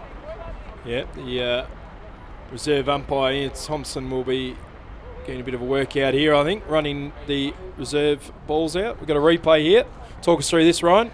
Yeah, well, he's got the length he wants and a bit of width, so he got to it on the half volley and really just followed through. And we know with the bats of today's cricketer, once you get anywhere near the middle, it does go a long way. Of course, the boundaries here at Mission Road straight are the shortest ones, probably 55, 53 metres or something. So you don't have to get a hell of a lot on it to get over. And it's a real good lesson for our youngsters out there that when you are attacking and feeling like playing some attacking strokes, to really aim to hit at the sight screen and play nice and straight. Absolutely. Ehsan Nawaz continuing from the line rock end to Cooper, upish, but no one's there, and he's put that one away for 4. And I was just starting to think, Ryan, that Cooper's going to probably start extending those long arms of his. Well, it's I'm actually sitting here quite puzzled as to what the extent of the intent from the Dutch lads are. That's, they're going very, very hard here, which can go two ways, obviously, but I thought Ehsan Nawaz has actually been the pick of the Hong Kong bowlers for the whole series. He's another single down to long off, but look, I see a lot of Ehsan being a KCC lad. He's had some injury problems. He's had a lot of issues with shin splints, which has really hurt him over the last 2 years, I reckon. As a 17-year-old, when I first came to the club, he was an out-and-out speedster who was probably the quickest bowler in Hong Kong. With those injuries, it's just sort of slowed him a little bit, but this year it's been very visible that he's been back into full training, working hard in the gym, and with the guidance of Simon Cook, who another single there, who's worked very hard with Ehsan. His action and his run-up he's getting a lot more out of it now, and I just felt that during the Premier League for KCC, his pace, you could really feel it at, standing at first slip. I could see that it was consistent, and then it was even fast, if you know what I mean. His effort ball really can't zip through, and look, it's fantastic. And let's be honest, it's probably for the first time in your time here, Charlie, that a guy like Tanveer Afzal has been left out of the side because of all these youngsters coming through. Top ball there from Ehsan Nawaz.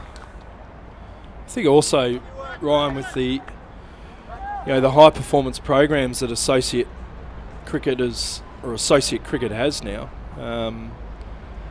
they're as good as any first class setup around the world, whether it's county cricket or state cricket. And the S&C staff, obviously crucial to the development of any cricketer, but particularly a fast bowler. Yeah, look, the old days of playing club cricket, rocking up Tuesday and Thursday, having a bowl in the nets for 40 minutes and then thinking you can, be an A-grade cricketer, that's fine, or a B-grade or a second-grade cricketer, but then think that you can step up to a next step they're gone. We know now that the sports scientists, and is probably going to scurry through for a bye, if not a wide there, with pretty tough piece of work from Chris Carter with the bounce, but you know, your body needs to be attuned for a hard grind. Let's face it, bowling fast is probably the hardest thing you can possibly do to your body. The only sport that I could say is very similar, I reckon, is javelin throwing, where it's that explosion. You know, you're putting your body through all sorts of, you know, bad stuff basically when you're, you know, delivering that ball on that front foot of yours, and, you know, hitting a hard surface and then delivering what you need to do. So, you know, the body needs to be ready for that. It means the gym, lots of gym work, lots of core work, lots of strength through the glutes and the lower legs and the lower backs is obviously crucial for the fast bowlers. I like how you talk about javelin there as well. One of the things that I feel is a bit untapped in the development of cricket around the world is using other sports. I think Korea is a great example. You know, the Korean cricket team, who are well funded by the government, the local Olympic Council in Korea. All those players, or majority of the players in Korea, come from a baseball background. You know, they're athletes. They're strong. They throw the ball hard, and they recently won. Their men's team recently won the East Asia Cup, which our Dragons play in. And considering these guys haven't played, you know, 18 months ago, they didn't know what cricket was, let alone going out there and winning tournaments. And if the cricket world can start being a bit more inventive and open our eyes up a little bit more to things like that, it's not going to be too long till we find some pretty special, potentially even specialist T20 cricketers from other sports. Well, when you think about it, Charlie, you know, the traditional game played in the traditional places. You know, let's talk about the big countries, Australia, England, India, and all those sort of places. There's certain things that are ingrained in you as a cricketer because that's how we used to do it. So we do that. You know, that's what we were taught because that's what the generation before was taught us. But in some of these countries, it's all fresh. So you're working with an absolute clean slate. So you can actually come with left field ideas, and they're actually not left field ideas, they're just ideas. And, you know, some of these countries, there's almost a half chance there back to the bowler. But, you know, they're grabbing it, embracing it and going forward. And I think the Korean story is a fantastic one. I think the Papua New Guinea story is a fantastic one for associate cricket, as well as Nepal and obviously Hong Kong, who probably haven't been the traditionalists, although Hong Kong has a rich history in cricket, obviously. But, you know, some of these countries, it is new to it, and they're adopting new ideas, and they're getting the numbers through the participation rates are going through the roofs, and it's awesome. Good sweep shot there again from Cooper. There's a man out there now, Ehsan Khan. Hasn't managed to find the boundary rope on that one. Good change of field there. I think Nadeem Ahmed's bowled a lot better today. I think the pace that he's bowling's a lot better today, Ryan. Yeah, it's not one of those surfaces, is it, that you can bowl fast into the deck as a spinner and think it's going to turn for you. You actually need to take your pace off. Again, it becomes risky because you're thinking, well, someone's going to take me downtown. But, you know, you've got to be brave when you're bowling. And there's almost a half chance there for a run out, but wasn't fielded quite correctly. Now, I also like that for the fact the first time in a long time I saw Nadeem bowling left arm over the wicket to a left-hander in Myburg. You know, I think, again, we're getting into these habits of, oh, well, a right arm offie always bowls round the wicket to right-handers, and left-handers seem, and as we see, he's bowling to Ben Cooper. Well, that's going to beat Ehsan Khan there, and it's gone into the officials area, and he's collected a boundary there. So absolute criminal to be hit for a boundary, last ball of an over, and a good sweep shot there from Cooper. Well, there you have it. It's left arm round the wicket, bowling into a left-hander's pads, and he's a sweeper. You know, a lot of times if a guy doesn't sweep, that's fine, and you can attack that zone. But, you know, when you have a guy that's shown that he sweeps and shows he sweeps well, mate, you're almost bowling to his strength. So, like I said, when I saw him bowl over the wicket to Myberg, I thought that's fantastic. And, you know, I think he needs to do that more. Yep, couldn't agree more. Good to see some comments coming on our YouTube feed here. Please do ask any appropriate questions that you may have, particularly when we've got the incoming Dutch coach with us, Ryan Campbell. Can also ask questions through Cambo's Twitter if he's allowed any more followers on his Twitter, because he's got big numbers there, but at Cambo_19 if anyone that wants to ask any questions, or through obviously the YouTube feed as well. So Tanvir Ahmed replacing SR Nawaz. Yeah, this is a big spell for Tanvir as well. Again, another good KCC lad who's really burst onto the scene. You know, one of those young quicks that have come through the ranks in Hong Kong. Look, he's a death specialty, that's for sure, but a death bowling specialist. But I just find that because he's still just learning the game and he doesn't actually quite know his length in the middle overs, and especially if he has to play 4-day cricket or 2-day cricket, he just, and again, that's being a young lad just working it all out. He just needs to find what length he needs to bowl more often, and then obviously who comes on for the final overs and he can bowl that death specialist stuff. So look, he's a great prospect. I think he's got the world ahead of him, so to speak. Short delivery there, which I don't mind. Not a bit of a fumble, a bit of a juggling act there on the deep mid-wicket boundary from Waqas Khan, and Van der Muur picks up two. Well, I will say that was one of the things that disappointed me about the Hong Kong bowling the other day, was they didn't use their short ball. Even on a surface that is as placid as this, I thought the Dutch actually bowled short and with intent. You have deep square, you have fine leg, why not test the batsman? Even if it's a change of pace bouncer, or you just might not know. It could be the bounce may not be as true as what they thought. I think it's worth a risk, that's for sure. Bowling one and over at some point. Yeah, couldn't agree more with you there, Ryan, as Van der Muur knocks it out into the offside. The sweeper, who's out on the far side to the ground where we are. Good to see the crowd starting to build this morning, and Lama Cricket Club. The tent's nice and full, and so is their esky. Yeah, they're lads. They are a bunch of lads who know how to have a good time, and they'll be nice and vocal later on this afternoon. Got the good shot again, well fielded by Essen Khan in the gully area. Young KCC lads will be coming down around lunchtime to play some cricket out on the ground.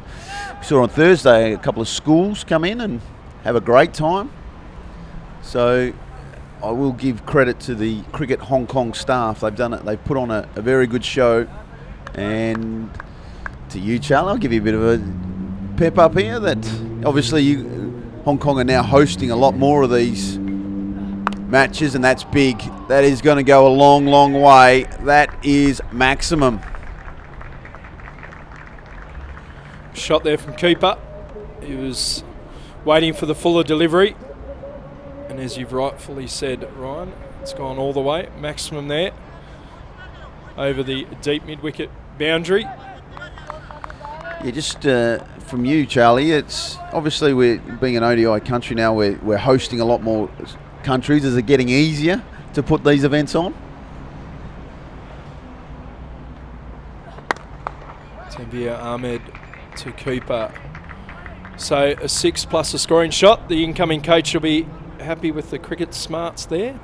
Yeah, it is. I think, the staff that we have now and the resources that we have and the government support that we have has allowed there to be a lot more continuity now in the setup. I mean, we here at Tin Kwong Road, it's basically it's set up from space. It's set up from scratch every time. Our ground staff, led by Jushin Mudden and Vans Chan, do a terrific job with the centre square. The government manage and look after the outfield. So that's a tricky one in itself from a facility ground point of view. And then behind the rope, obviously everything needs to be put up. What viewers won't see is we also extend the change rooms with marquees for both teams, so there's enough room. Cricket bags are not small these days, so the teams have got enough room there for their physio to do some treatment and all sorts of things. So, but again, today is a good hospitality area. General public can actually buy tickets to the general hospitality. Pretty good value, I think. It's about $400, cheaper than a brunch here in Hong Kong, and it's for a few hours longer as well. Bit of a feed, couple of beers, sunny day. What more can you ask for? Well, I think if I asked you, Ryan, would you rather be commentating with me or in the Peroni tent? Well, Charlie, I'm being a coach and responsible person. I won't be in the Peroni tent today. I'll spend some time here with you and maybe look at the Peroni tent and admire what's going on in there. But I don't want to harp on about it, but it is just a magnificent day here. It's been a beautiful week after this time last year when we hosted, Scotland, where it was literally the 4-day game was washed out without a ball being bowled, and then the Scottish lads, I think didn't bring jumpers. They were searching for all sorts of warm gear. But this year, an absolute total opposite, and hopefully the cricket, and as we've seen, the cricket has lived up to the expectations of what we thought was going to be a really tough series. There's a quick single here, again well run. We expect a good tough series from two really good associate teams, and I think it's been well publicised, and with articles going all around the world about what's at stake for these two teams. There's still 5 games to go, I would have thought, for both teams and for all teams, so someone can still come out of the pack, so to speak. But sorry, Nadeem Ahmed, just exactly what you were talking about before. He's just come over the wicket there for the last ball of that over. Obviously the over previous to that Nadeem bowled, he was around the wicket to Cooper and he swept him for 4. So the Dutch have moved on to 167 for 3. That's what we have. That's what I have the scorecard at, is 167 for 3. Well, let's have a look at it though. Nadeem Ahmed now has completed 8 overs and there's still 20 to go, so he's only got 2 left. And then we have Ehsan Khan with 4 left. So there's 6 overs of spin out of the last 20. It does appear that the spinners are bowling well on the surface.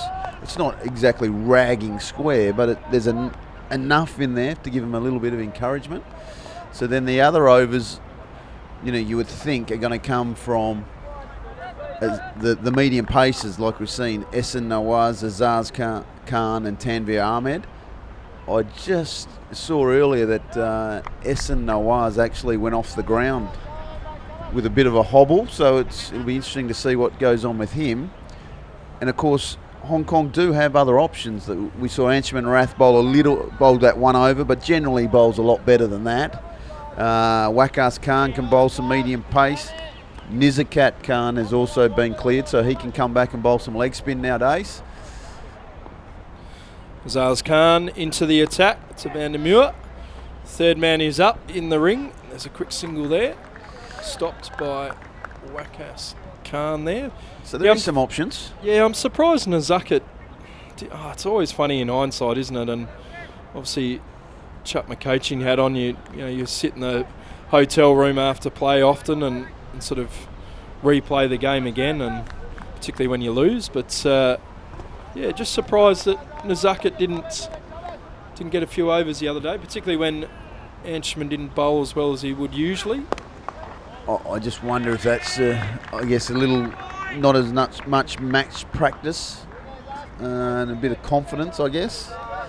Also confidence from the skipper to throw him the ball, obviously. That is a factor in cricket. I think we forget about a lot of times, that the captain has to have faith in what he's got and he has to buy into it as well. So There are some options. It'll be interesting to see what Bubba Hyatt comes up with for these last 20 overs.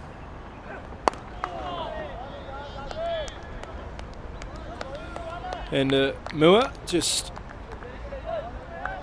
moving along nicely here. He moves into the 20. He's 143 one-day matches, list day matches, 13 of those ODIs, and highest score of 93. Surprised by that. I thought he would have, I suppose he probably earlier in his career batted a bit lower. Yeah, more a spinner that maybe came in at 7 or 8. And one-day cricket, I mean, it's changed dramatically now with past scores of 280 plus, but probably didn't always get the opportunity.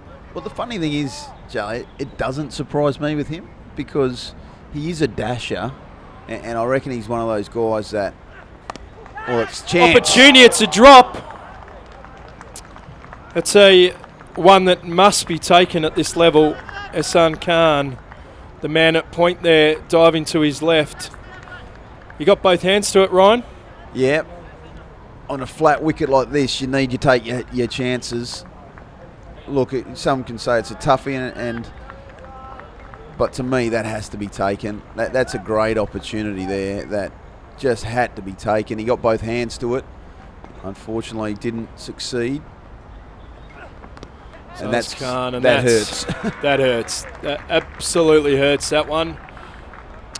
Yeah, Bowler's been dealt with there. Leg stump, fine leg up, square leg up. Disappointing.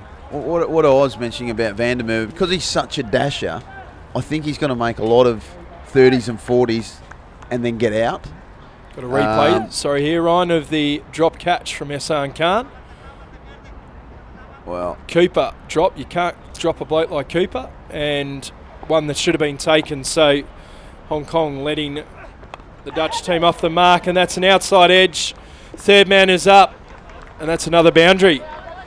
Well, you're going to look back at that over from Azaz Khan and say, it went for 10 or 11, and it wasn't a great over. But when you look at it, should have had a wicket. Then he gets the outside edge and goes down for 4 more. So very well bowled, good areas. But unfortunately, this game, it can be cruel a lot of the time. Yeah, absolutely. That over could have been very different. Could have been the 4th wicket for the Dutch to fall and a new batter at the crease. But instead, Van der Merwe has put away 2 boundaries there. One outside edge and one poor delivery hit over to fine leg. So this is going to be Nadim's 9th over. So you're thinking here they're going to bowl him out, which is, it's a big call because I think he's one of those guys that may have to bowl towards the end of an innings.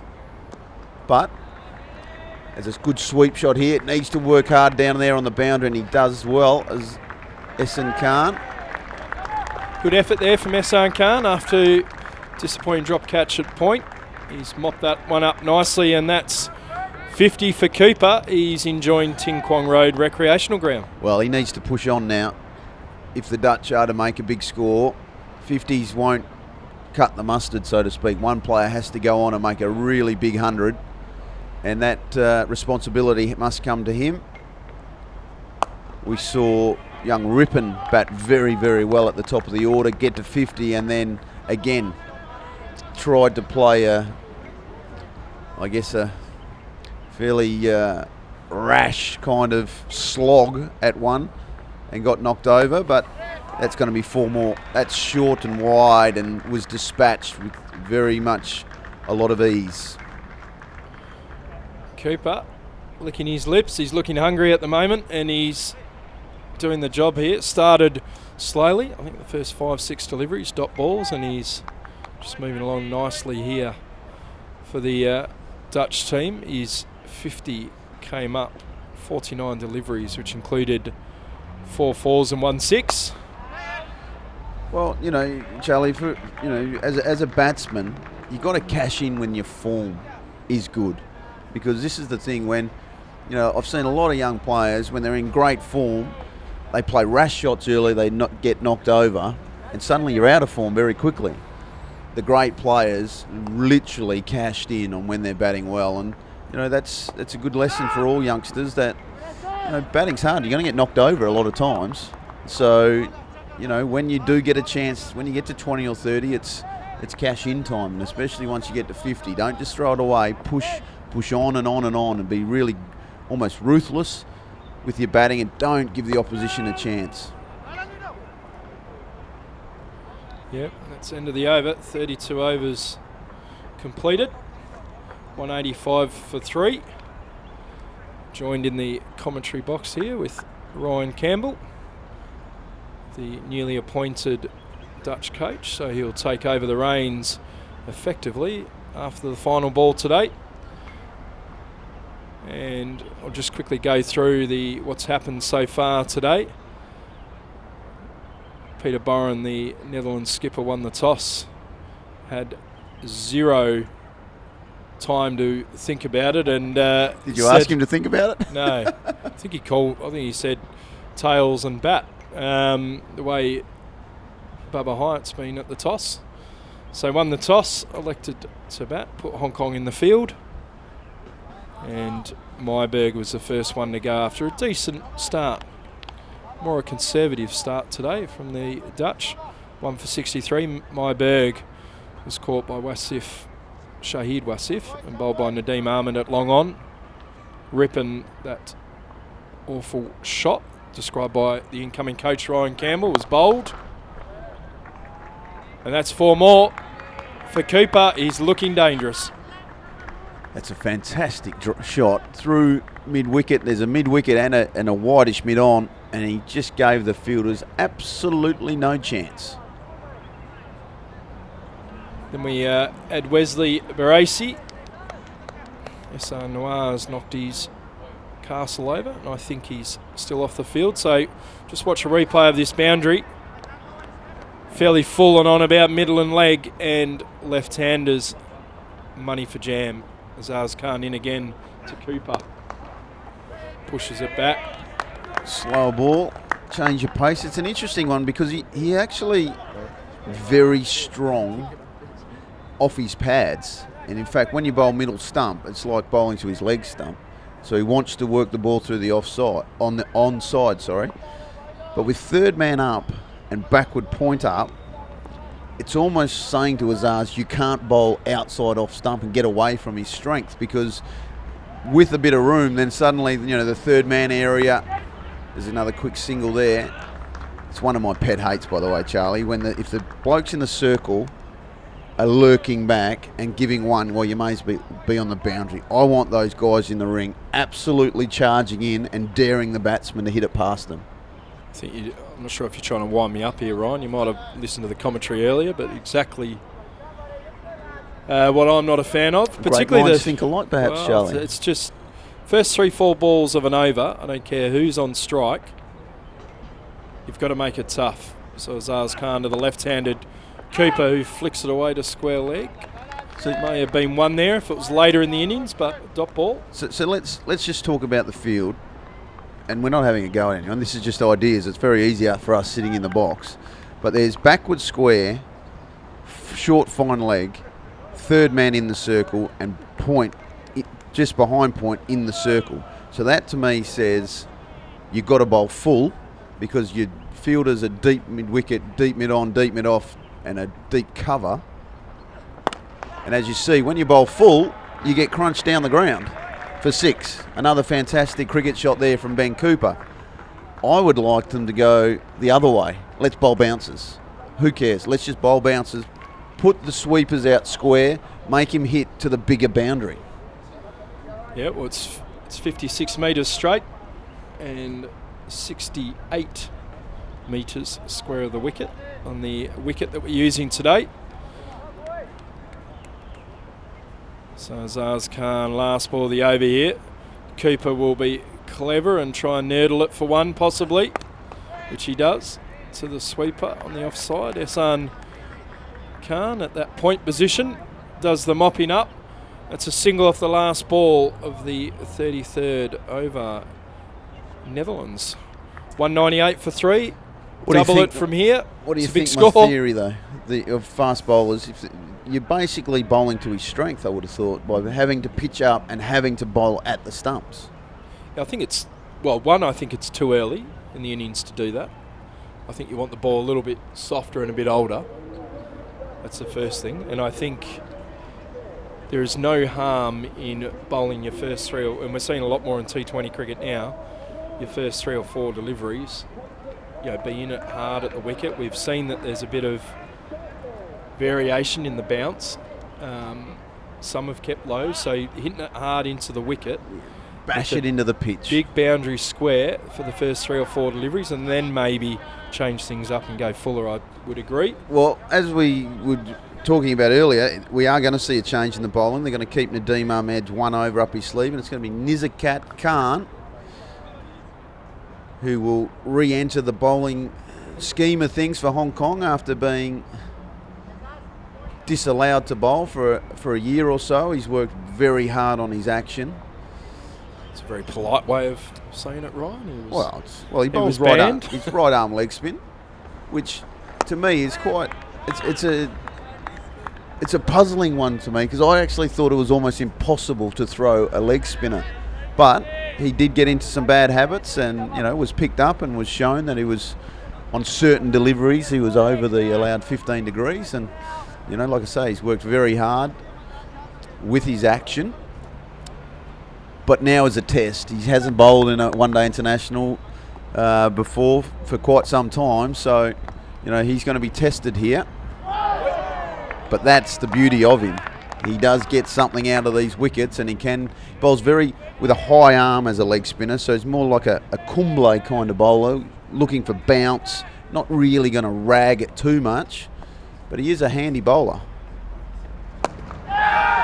Opportunity here. Taken. That's a good catch in the deep. Shahid Wasif is the man that's taken that catch at a wide-ish long on. And disappointment for Van der Merwe. Well, yeah, absolutely. Like most leg spinners, they have a knack of taking a wicket, and that felt to me it was a little quicker, bounced a little bit. He was on to Van der Merwe before he could get into position, and there you have it, a big wicket for Hong Kong and a big wicket for Nizakat Khan. Yeah, well, you almost called it, Ryan, to your newly appointed team that he does have a habit of making things happen, and he's done it here. As we see both sides taking drinks, and this will give me an opportunity just to quickly go through the scorecard for you. It's game 2 of the round 5 World Cricket League Championship match. Netherlands won the toss, batted first. Myberg out for 23, caught by Shahid Wasif, bowling Nadeem. Rippon bowled by the left arm spin of Nadeem. Wesley Barassi bowled by Ehsan Nawaz, which Ryan Campbell described it as a pretty ugly slog. Van der Merwe is the man that's just got out, caught at long on, off the bowling of Nizakat Khan. So Nizakat Khan picking up his first wicket in Hong Kong colours for a while. Ehsan Nawaz has bowled 6 overs, 1 for 31. Azaz Khan 7 overs, yet to take a wicket. Tanveer Ahmed, none for 34, off 5. Nadeem Ahmed, as Ryan Campbell was talking about, hasn't bowled his full allotment yet, but 2 for 46, off 9. And Ehsan Khan, who dropped one at point that he should have taken, none for 40. And it's drinks breaks here. The Dutch, 199 for 4. Good summation, Charlie. And as we saw on, I know it sounds silly because they ended up making 330, but they actually ended up 20 short of what they should have got. And on that occasion on Thursday, they managed to get partnership going and then lose a wicket. A little partnership and then lose a wicket. And, it's a big job here, I think, for Peter Boren and Ben Cooper to really make sure that these two are batting at least for the next 10 overs. Boundaries are going to come on this small ground, play good cricket shots, don't do anything too rash. I know for a fact that Peter Boren will use that reverse sweep of his and sweep shot. So, he's going to play his game. But I think coming from solely from a Dutch point of view, they really need a good partnership here because let's be honest, we think that a score of, you would think 300 is required to be competitive. Yeah, absolutely, Ryan. So the Dutch skipper out in the middle, Peter Boren. He's joined Ben Cooper, who's been in pretty red-hot form throughout this series. So Peter Boren will be at the non-strikers. The batters swapped. A big hello to Peter Boren's wife, who I believe watched every single ball of the coverage the other night, which is great to hear. So hopefully she's on again tonight watching. Up late at night with a newborn, Charlie. Know all about that. Yeah, maybe she didn't have a choice. But dot ball there from Nazaka Khan to Cooper. Foolish outside off.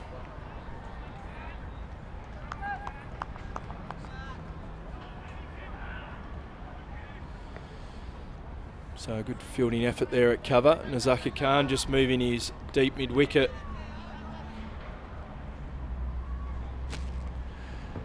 Here we go.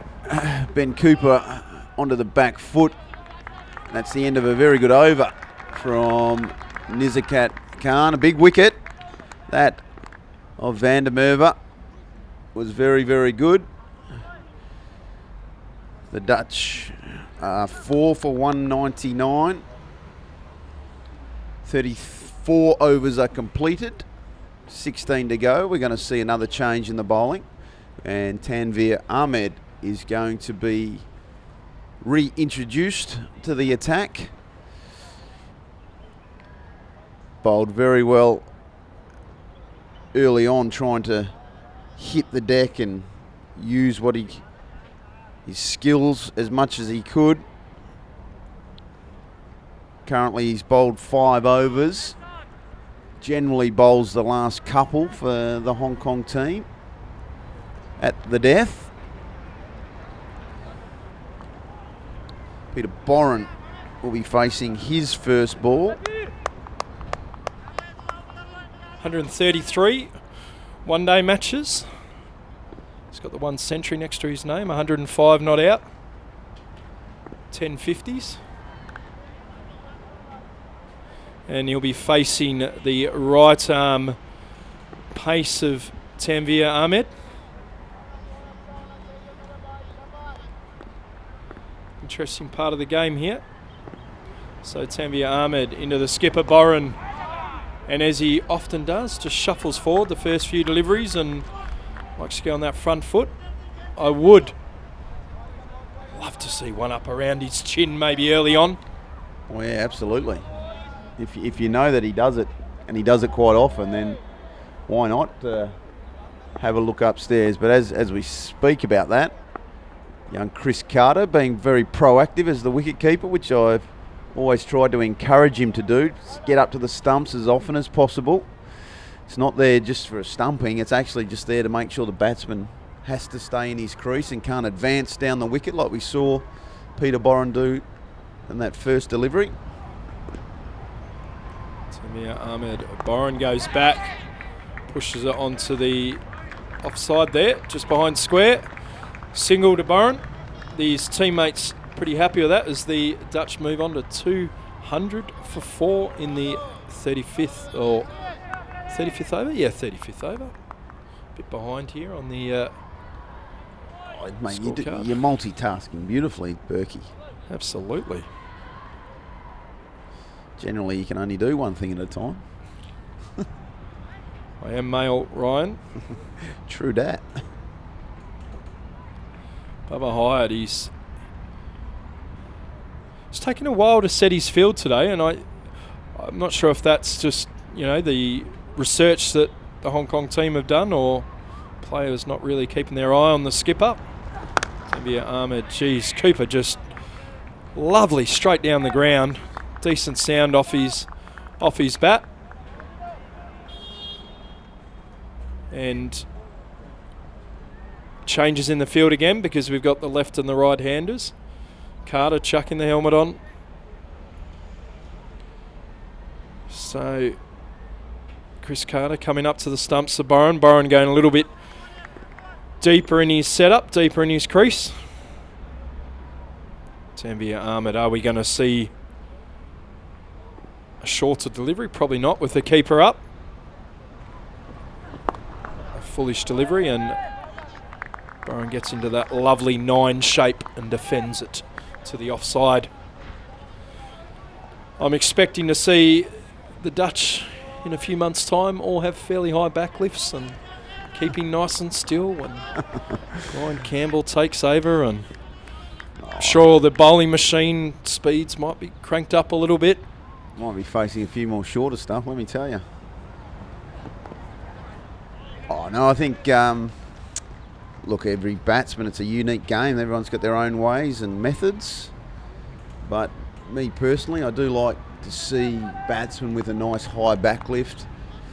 I just feel the great players of the past, Laras and Tendulkars, they all pick their bat up. The Ricky Pontings, they pick the bat up so they can play, yes, nice cover drives, but then if the ball is shorter, they never have any issues. They're in position where they can defend themselves or play the hook shots and the pull shots, either up or down. I think if you've got a very low backlift, there's only one way you can hit those sort of balls, but there's another good drive down to long on. But yeah, again, it's just obviously something that I believe in, and I'm not going to force it on anyone, but I look forward to working with some of the batsmen. Thanks, Ryan. That's end of the over, and I'm on your way. Have a drinks break myself, and Max Abbott's going to join Ryan Campbell in the commentary box. Thank you, Charlie. An interesting stage and a crucial stage here. Yeah, 15 overs to go. Anything I would have thought, if Hong Kong, from a Hong Kong point of view, anything under 300, they'd be very happy. And I guess for the Dutch, they'll be hoping for in excess of that figure. It's another ball hit into gap. Essen Khan having to scurry around the boundary.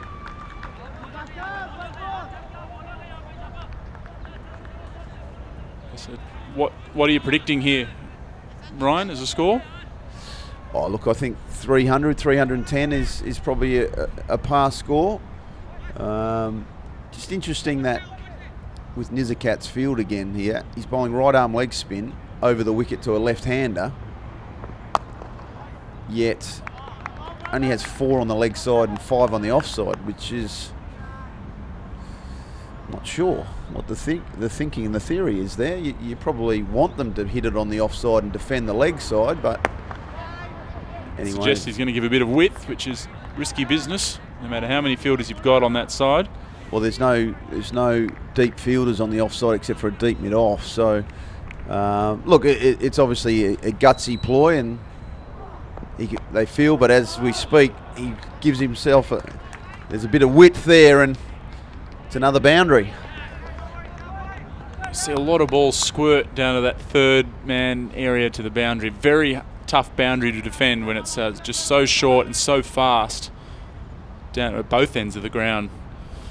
Yeah, well, I was interested because even through that long partnership of Bubba Hyatt and Anshuman Rath on Thursday, that Peter Boren kept a slip in for quite a period of time, and I just felt it wasn't actually to get someone out. It was almost like a run-stopping position because, you know, like you said, there were so many balls going through that third-man area that he felt that he needed to somehow block it up.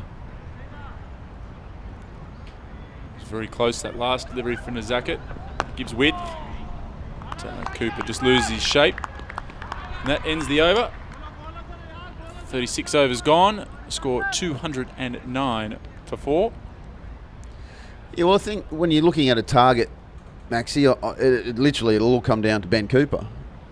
If the set batsman remains there till almost the 50th over, anything is possible. But if they continue to lose wickets like they did the other day, they may only score 60 or 70 off these last overs. So, look, it's a big job for these two batsmen to set a platform. And again, like we spoke of earlier, Charlie and myself, it's also in the back of your mind how much is enough. And sometimes you actually think you've got to go harder than what you really need. And, that, in saying that, as we go straight down the ground, and that's another 6. That is an absolute swat tennis shot. It's a forehand drive straight into the side screen there. Peter Boren opening the shoulders. He's the new batsman, but he's been looked in pretty good touch in this trip. It's his first boundary, and it's cleared the fence. Again, that's a bit of width from Tanvir Ahmed that he allowed the batsman to throw his hands through the ball. Pressure on now. First ball of the over goes for 6. Change in the field. Fine leg comes up inside the circle. Deep mid-on goes back.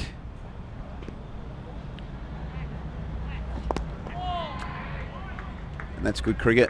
Pushing out to deep square for a single. I know coaches love seeing the boundary followed up with the single. I know Charlie Burke that's his. Is it that just a Charlie? Oh, that's a pet love of his, a boundary and then a single. I think it might stem from in Hong Kong.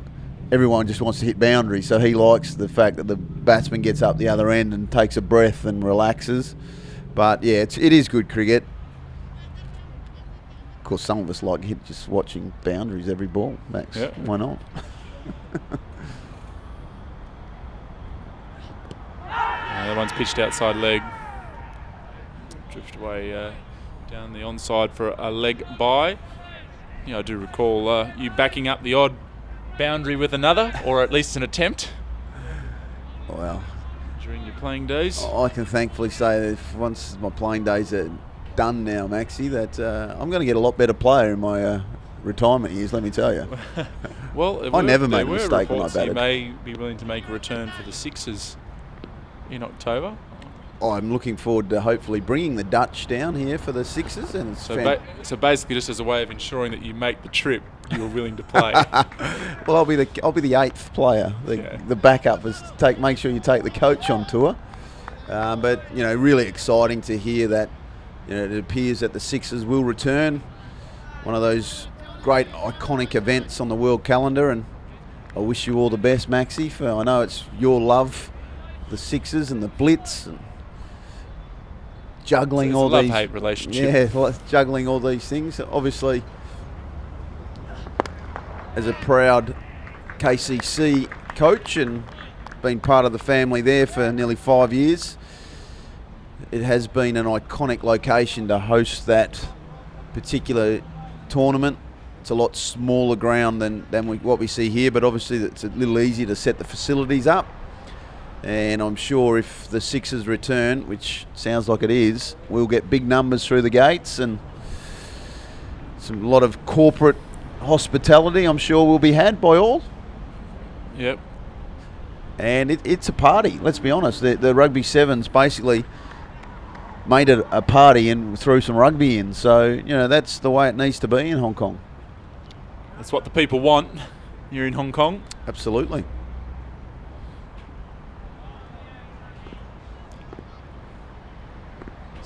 A few adjustments in the field here as Tanvir Ahmed continues. Boren looking to walk across his stumps and hit to the onside. Does that successfully and picks up a single. I think that might end the over. It is. And the score is 220 for 4. Just looking at the last few overs here,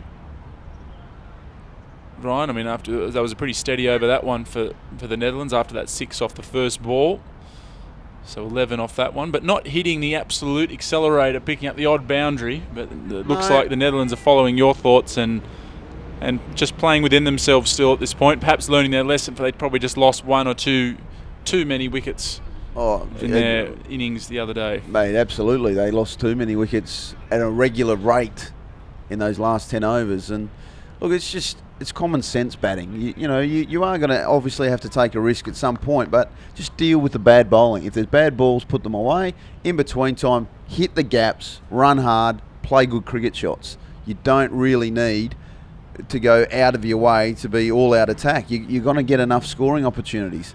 In, what do we got here? 13 overs. 78 balls. In 78 balls, you're going to get boundary balls. That's just the facts of life. So if you're getting singles with all the other ones, then suddenly that score goes right through the roof. Now, it's interesting that they're bringing Essen Khan back into the attack here, the right arm off spinner. Boren, who loves the reverse sweep. The fielder at deep point is very much way behind point, hoping to cut out that reverse sweep of his, a very good weapon that he uses. And, they're challenging Boren to basically say, well, you're going to have to score somewhere else.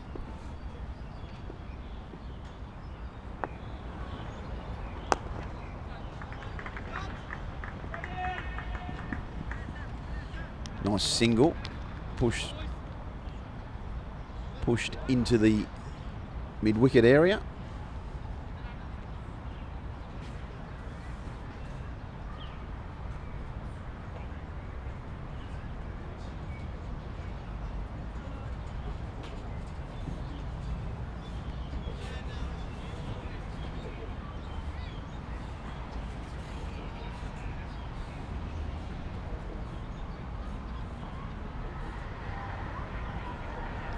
Bowled him.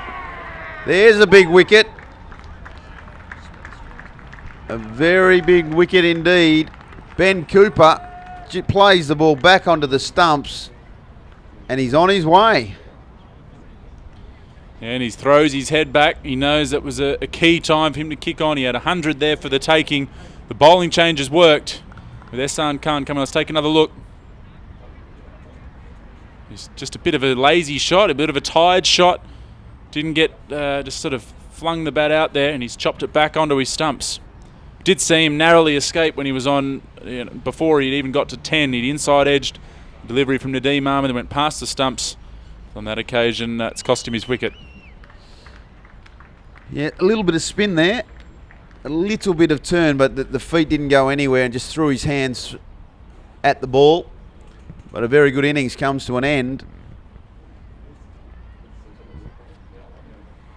And the 5th wicket has fallen here for 221.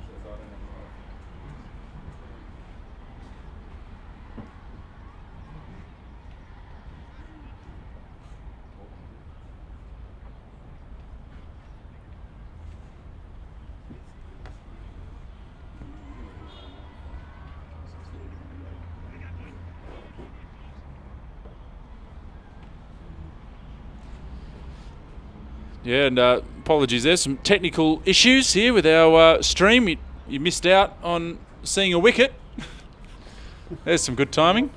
It's all right, I fixed it for you, Maxie. My technical nous just you're touched a few buttons and... Just played out to mid-wicket. New batsman is Peter Saylor. He's in pretty good touch. Coming off 100 and a half century. Not bad for your number 7. Yes.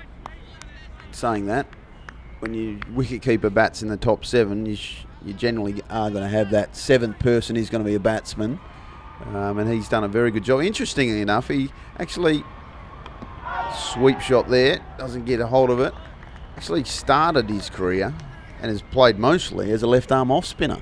Yeah, he did bowl a few overs. Yeah. The 4-day game, but didn't bowl much. And considering the Dutch were in the field for quite a long time, I just think his batting's obviously taken over.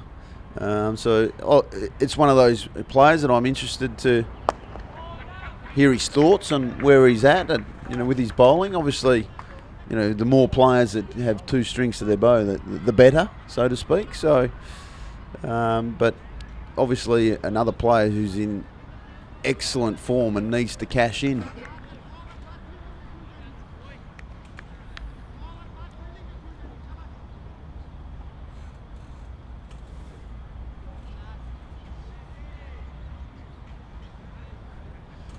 So just while we've got you here, Ryan, do want to have a talk to you about your role in the Hong Kong T20 Blitz, which of course is March 8 to 12. You're involved as the coach of Hong Kong Island United.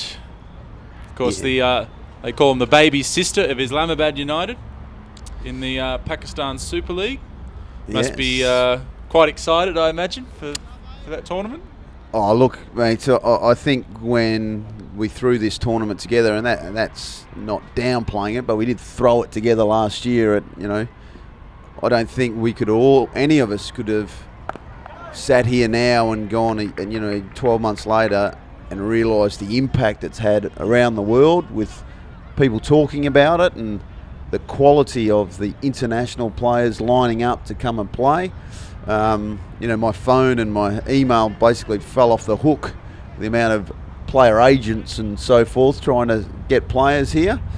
Look, I'm very excited. Obviously, Ali Nakvi and Leonine Global Sports, they love their cricket and they want to really push their cricket to all parts of the world. And, the Islamabad United, after winning the Pakistan Super League last year, their extension obviously was to come here, as Ali does work here, and his wife is obviously a fanatical cricket fan. As Nadeem Ahmed has been brought on to finish off his spell. But yes, it's going to be a great tournament. I'm looking forward very much to being involved with our players and our internationals who will be coming. Bit of a secret who we're bringing so far, Maxi. You keeping your cards very close to your chest. Very the only team close. to have only announced one overseas player, that being Misbah al-Haq. Well, we don't need all the hoo-ha of people knowing who we got and saying how wonderful we are. We'll just come along. We'll be the workman type performance. Get out there and hopefully win it. Yeah, it's going to be a great tournament, March 8 to 12. As we check back in here, we're getting sledged for too much banter. What's our banter about? Too much commentary banter from Mickey Mao. Okay. Thanks for the feedback, Mickey.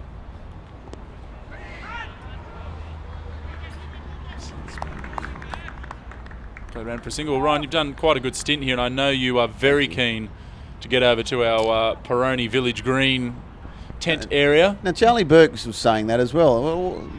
You just expect me to go to the Peroni tent? I'm going to watch my charges. I'm going to take notes. I'm going to sit in the shade and concentrate on the cricket. And watch the analysts' feed. Of course. But yeah, thanks for having me again, obviously, and what is going to be a very exciting match, and I'm looking forward to lots more people coming down to the ground and lots of kids coming down and really enjoy what it should be a great spectacle of cricket. Well, thank you, Ryan. And stepping in Ryan's place, we have the ICC High Performance Manager Richard Doan joining us. Hello, everyone. Richard, in your travels here to monitor the progress of associate nations. Yeah, that's what the role's meant to do. But it's been a really interesting few days. I mean, the 4-day game here was fantastic. High scores, a great last day by the Dutch side to get a draw, and then the first one day was a very high scoring affair with 300 plus on the board for both teams. And Hong Kong obviously disappointed, but it's a great effort to actually get that run chase going. And the Zakat Khan back on, so Ehsan Khan came on, took a wicket, now he's gone back off. Leggy to the right-hander, I think we're thinking. It's played to the leg side for single. So how, while you're monitoring the progress of Hong Kong, what have been your observations over the last sort of 12 to 18 months? Yeah, look, I mean, there's a lot of good things happening here. I mean, the first thing to comment on is the ground itself. Mission Road is looking, in exceptional condition. The pitches have been, for all 3 games, have been outstanding, and the outfield's looking better than I think I've ever seen it before. So, from that point of view, it's things are moving forward.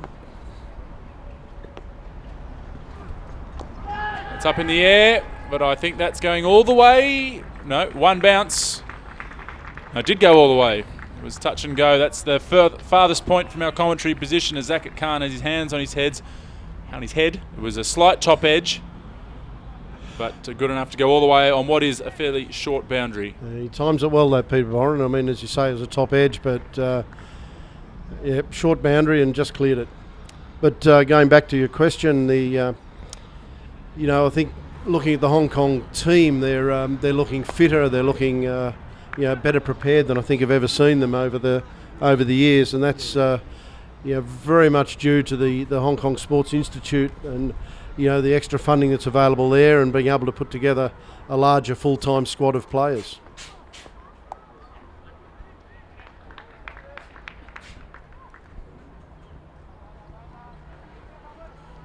I also think one of the great things is that Hong Kong, I think, has had a pretty clear plan about the way they go about developing this side, and as long as that funding and that extra opportunity that comes through the Hong Kong Sports Institute and the contracting of players, as long as that continues, things are looking rosy.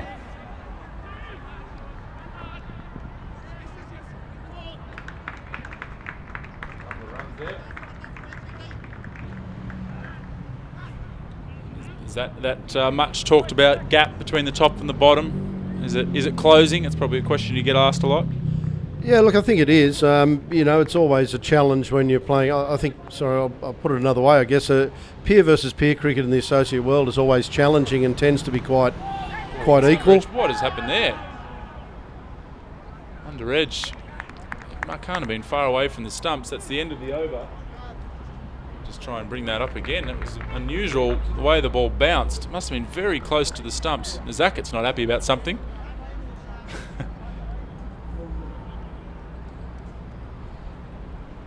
Score is 235. Once that score updates, 235 for 5 after 40 overs with 10 to go. Just going to have a look at what happened in a moment. We've missed that. That's a bit. I don't know, might have just skidded through a little bit. A little hard to tell from that.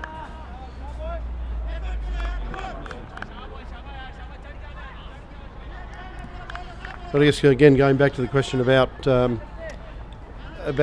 challenge the associates have is on, I guess a lot less funding, but and a lot less opportunity, but is to try to challenge the lower full members and be competitive. And I think over the last 3 to 4 years in particular, that's starting to show up. I mean, Hong Kong themselves have beaten Bangladesh in the World T20. Afghanistan, I know, are 1-0 up against Zimbabwe in a series currently. We've had Ireland, who've led the way for quite a while, winning three games at a World Cup in 2015. So, things are looking up. Things are positive, and we just need to keep that going. We need to keep pushing that along. Must be very difficult to bridge that gap when clearly teams at the top level are always going to be playing more cricket. They're going to be training more, having better facilities. It must make it very difficult to realistically bridge that gap. It is, but I think what we've got to do is to be smarter than others above us. Make better decisions about how we go about preparing our sides. It's always, the easy excuse is always there's not enough competition, but the challenge I think we've got to put out to our sides is, are we doing everything else 100%? If we are doing everything 100%, then surely competition is an issue. But if we're not, we've still got some ground to make up in those areas, whether it's preparing the side or getting the right people around the sides or whatever. Ball's driven down the ground. It's going to be a single.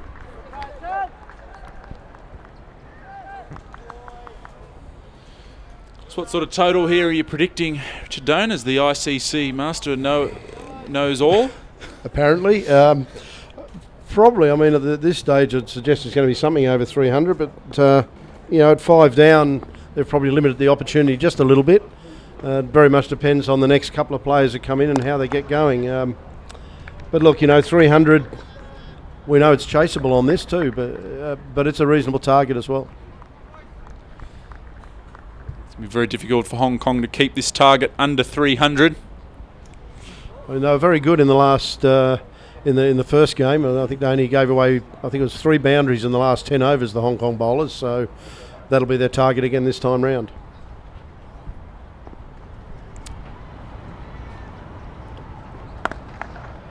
That's hit through the covers, out into the gap, and that's, could it go all the way? It's gone for 4. I think probably the The key to fielders are down out there. I'm just trying to see. No, perhaps just a little disappointed that he'd missed it. probably the key to the next to getting over that is Peter Boren. Peter Boren's an exciting player, has been for a long time. Got a lot of ability to put the ball into different areas around the ground. Good hands and good innovation.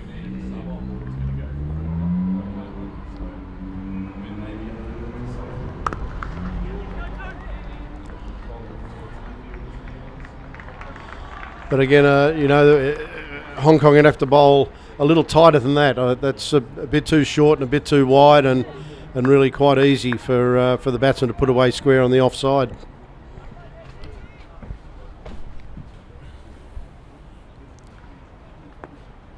Yeah, a couple of boundaries has just kick-started this final 10 overs for the Netherlands. So that's always the commentator's curse, isn't it? You ask for a target and then all of a sudden there's 8 straight runs. I'll revise that to 308 now.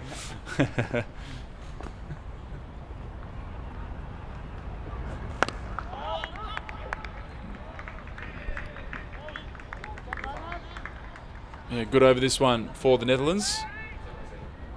And that does end the over. Score, I believe, is 247 for 5. 9 overs to go. I think we're going to see maybe 1 or 2 more overs them playing within themselves, and it's going to be launch time. Yeah, and the key again is just to hold those wickets in place for Netherlands. I mean, Sealer got 100 in the second innings of the 4-day game, and is looking in pretty decent form. As I said earlier, Peter Boren is a very innovative player, can be very, very dangerous. However, if they lose those 2, who knows? Hong Kong might keep this under 300 yet. It's a bit of a challenge, though. Ooh, no.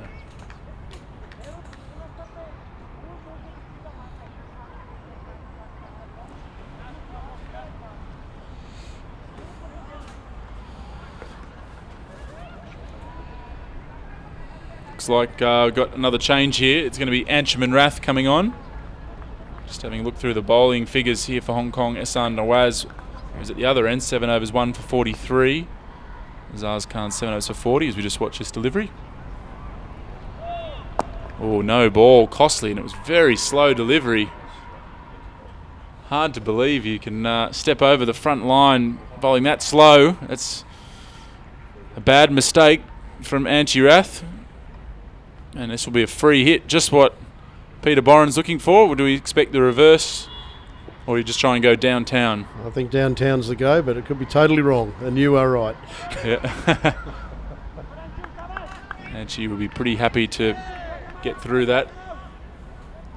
So I think sometimes that's where the game gets a little bit too over-inventive. I mean, that ball was in a pretty good spot for him to hit that down the ground, even along the ground for 4 through the covers, but...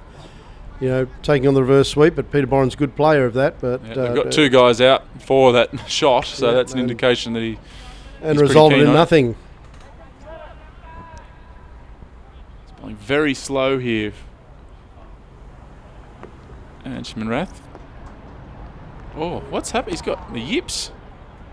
I don't know what's going on with Ancham Rath. We saw this in his over the other day. He's got an ODI average of 12 with the ball, so he's a much better bowler than that, but I think he might have lost his action here. He certainly struggled a bit the other day as well, and I'm not sure whether he's just trying to bowl too slow or not bowling with his own rhythm. Really important for left-arm spinners, or in fact any finger spinners, to have a really good rhythm in their bowling. Not sure what's happening here. This is very unusual, I must say. Well, I mean, in essence, the theory is good. I mean, I'd believe that on a pitch like this, the flatter and faster you bowl, the more likely you are to go. So, it's a brave decision if he's deliberately bowling slower, because it is a small ground. And that's in the slot and smashed away over the offside. And that's the danger, with a little bit of width on that, which just allowed him to free his arms and hit it straight over cover for 6. To my mind, he's missing something in his action here. And he normally looks a lot more solid at the crease. It was there the other day. He's legitimately might have the yips. Yeah, very hard to tell, but he's certainly not getting through the action. I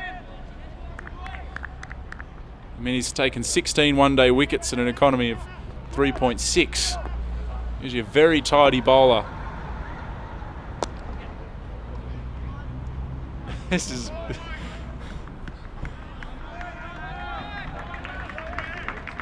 I mean, in some sense, he's probably lucky to get away with that.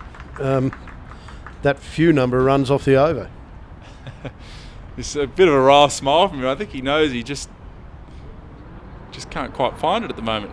Anyway, the score's 262. He's perhaps gotten away with it. I don't think we'll be seeing. I don't think we'll be, as we big motorbike goes back behind us there. I don't think we'll be seeing another over from Anchi after that one. 262 for 5.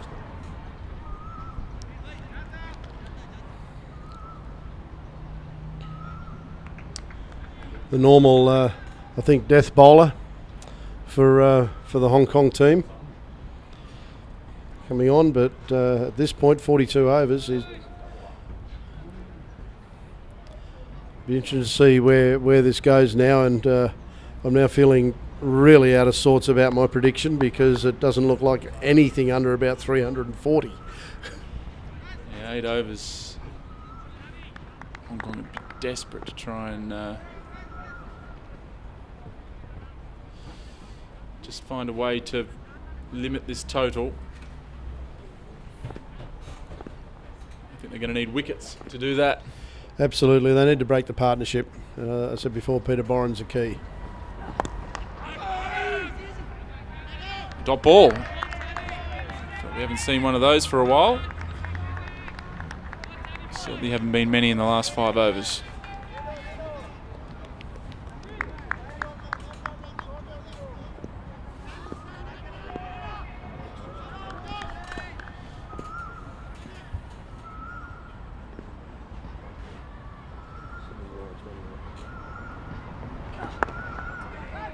A bit of a mix-up. If he hits, he's going to be out. Can't hit the stumps. Boren was well short. He dropped his bat. Survives, and they, at the end of all that, take a single. I mean, interesting. We're just looking there at the number of extras. I think it's been a feature of both sides in a sense in the 2 one-days so far. You talked earlier about one of the areas and the areas we can improve as associates. Well, giving away 8 runs or so and extra deliveries is one thing that's very, very controllable. Well, half volley from Tanvir Ahmed gets away with it.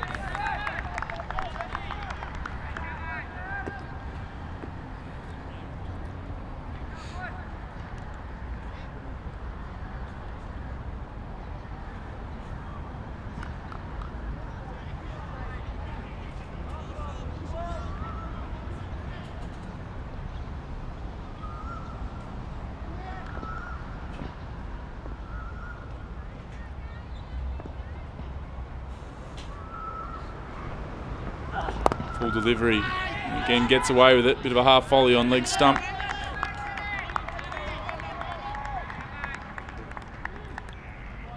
He's been quite an effective death bowler for Hong Kong over the years.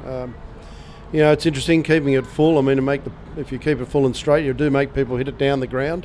Makes it a lot easier to protect. And he's certainly displayed that. Hopefully he will for the remainder of this over. And then finds the Yorker, but it strays down the leg side, and that will go all the way to the boundary. So 1 run off the first 4 balls, but then was that leg by signalled there? Was it go for? Or was there a bit of bat on that? Didn't quite see the umpire's signal. But a costly mistake there from Tanvir Ahmed. Got the length right, but had strayed, and now Netherlands just relieve any pressure that might have built on the back of that. Those dot balls. As you said, I mean, finishing off the over is always important. He needs to dot this one up and keep the damage to 5 off the over. Half volley again, but Sealer happy to just knock it down the ground for a single. And in the end, not a bad over, but 6 runs, I think, off that. So, that's pretty good work at this stage of the innings. 268 for 5, 7 overs to go.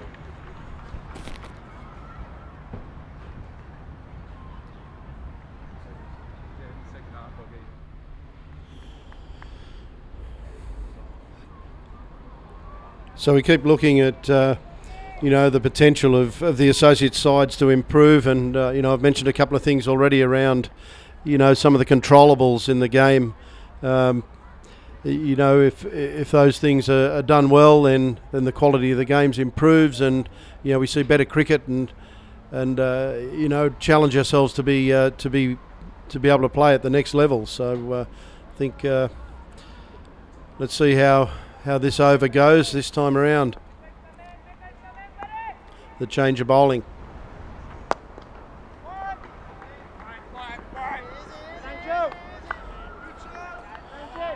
Hong Kong, if they can reduce the boundaries that they did in the first ODI here 2 days ago, that'll be the key to keeping this total down. So good accurate bowling, make the players play in front of the wicket, don't give them any chance to free their arms and go for the big shots.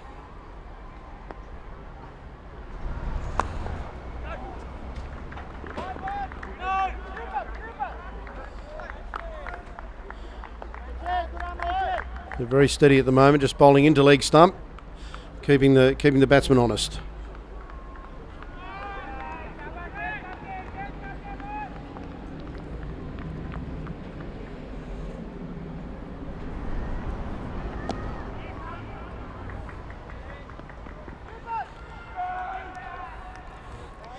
And the really important thing for bowlers in a time like this is actually to know where your field is set and to make sure that you bowl the ball so that if they do get the ball away, the batsman can get it away, it is protected. And so far in this over, Ihsan Khan has done really well with that. 3 singles and forcing the reverse sweep on this occasion.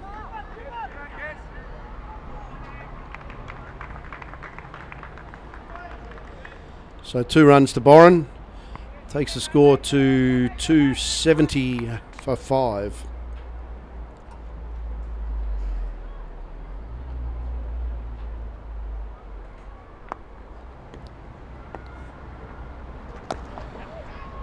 Again forcing the reverse sweep, and 1 run this time, just to deep point as it would be, but the way he played the shot, it's a deep backward square leg.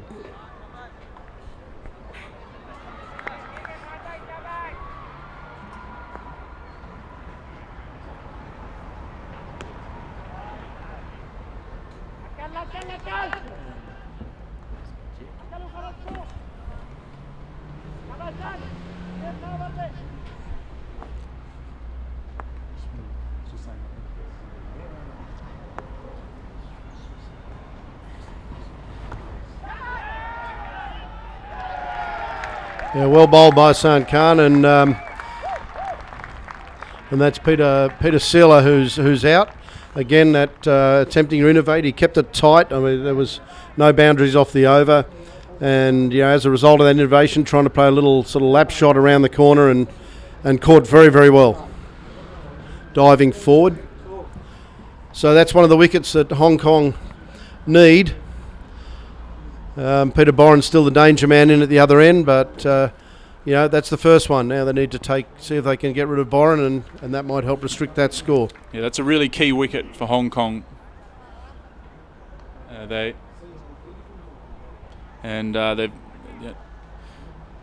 Khan has been just plying his trade outside that off stump. Maybe the Anchi was a theory of lulling them into a false sense of security, and then bring the tighter off spinner on to do the damage. The plan has worked beautifully. Always got to find a reason. Yep. It's one of those games, cricket, isn't it, where you can attribute reason to anything. Yep, you can make it up as you go along if you like. So that was also the end of the over.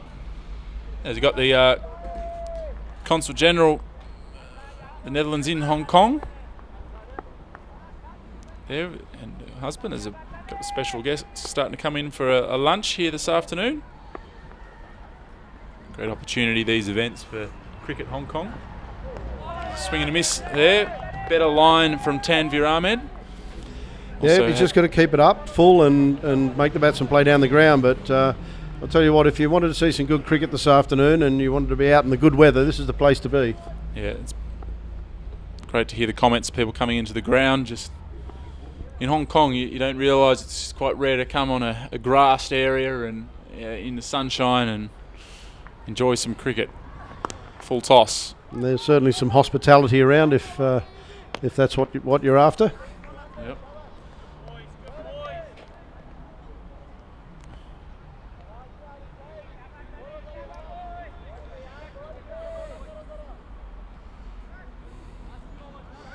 So again, quite a reasonable little period here for Hong Kong. Not too much damage being done. There's one boundary, 2 overs ago, but mostly ones and twos, and those ones and twos have forced the first of those wickets that we've been talking about. So let's see if Tanvir can bowl another tight over here. It might keep that pressure on. Big appeal. I think there was 2 noises there.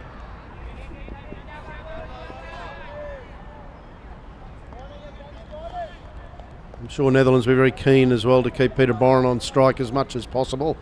At the moment, 33 off 28 deliveries, strike rate of 117, but he's a player who can certainly push that up higher if he gets going.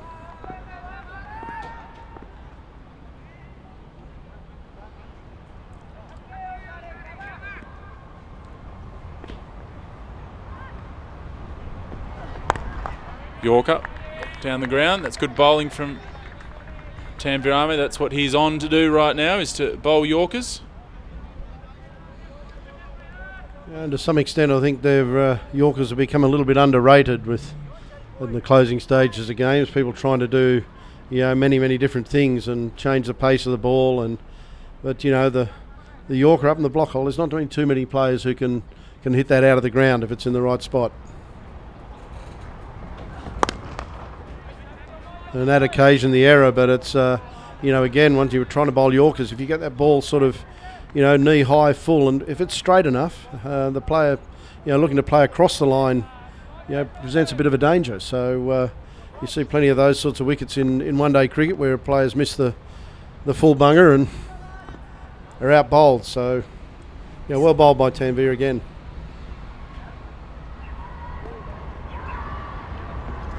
Wide on the crease, angled in. It's going to be a challenge to stop too. Nazaka Khan dives and does really well. And that ends the over. And also bring about in the change in the commentary box. Thank you, Richard, for your thoughts. It might get you back on this afternoon if you don't mind. No problem. And coming in, we have another special guest joining us here. CEO and driving force behind the Kowloon Cantons in the Hong Kong T20 Blitz. Avashi Sethi. You got that right, Max. Got that right, very good. Very nice to have you here, Avashi. Thank you. Coming to show your support for Hong Kong cricket as always. Kowloon Cantons are always supporting Hong Kong cricket. We've got a few boys playing out today. You do. Hassan Khan, the bowler, not one of them. But the fielder was Shahid Wasif, definitely a Kowloon Canton. So I'm glad you could take some time. I'm sure with 3 weeks to go, things are very busy. The Cantons trying to finalise all your plans. And our players. And your players. We still have 1 to go, Max. Still got 2 to announce, I believe. 2 to announce, 1 to sign. Yeah. So scores moved on here to 282 for 6. Hassan Khan.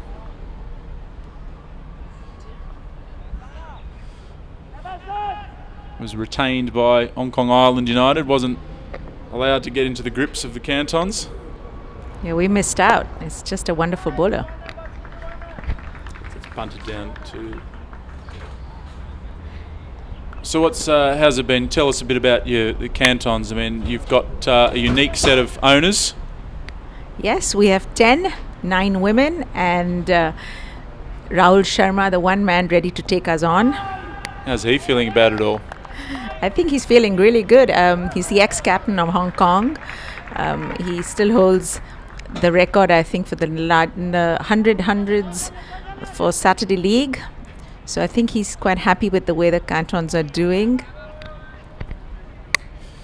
Well, of course, you were joint champions in a very rain-affected tournament last year, so I guess we could call you defending champions for this year. Yes, that's what we like calling ourselves, and hopefully you'll be saying that again next year.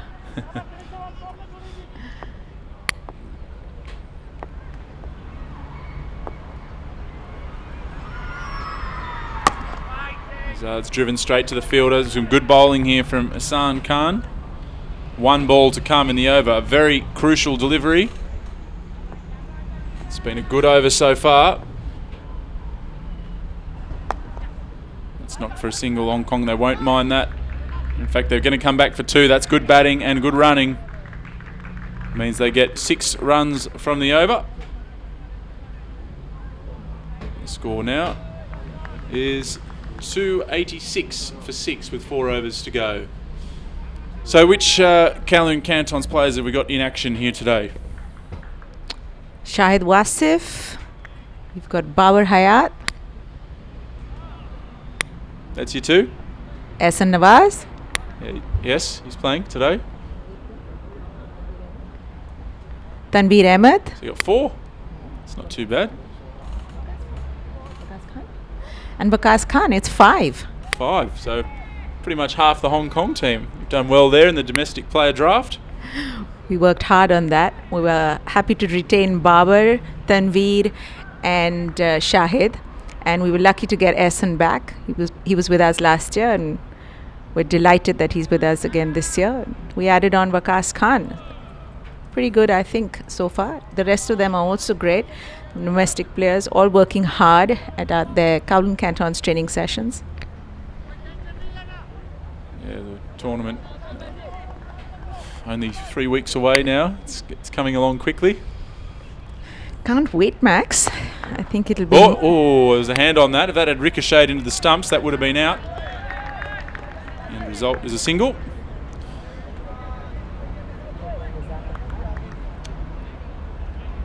So your first match of the tournament, who's that against? City Kaitak. That'll be an interesting one. The new team, City Kaitak. So that, I believe, is on Wednesday afternoon here at this very ground, Ting Kwong Road. Do encourage you all to tune in. That tournament, that's driven straight to short cover. Yeah, we're quite excited about that first match. Also excited to see our international players take the ground. Shahid Freedy, Callum MacLeod coming all the way from Scotland. Timo Mills seems to attract a lot of attention as the IPL auctions start on the 20th. He's attracting a lot of attention. We're really glad to have him in our team. Be exciting to see him bowl here. Zaz Khan's got a little problem.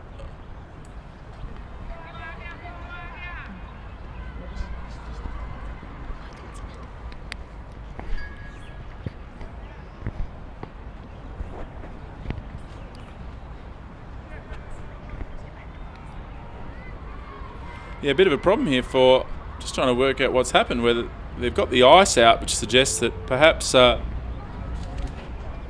not sure what happened on that last delivery. See if we've got some of the kids in the ground here today. Great to see the ground slowly filling up here in Hong Kong.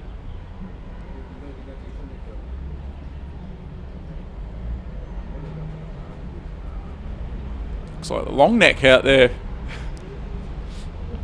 He's come prepared. Mexican wave in the grandstand. Fans enjoying it. Looks like Azaz is okay. He's a bit prone to injury, Azaz. I'm not sure whether the ball has been thrown at his calf or he's got some cramp. But yeah, it does seem to be all right. So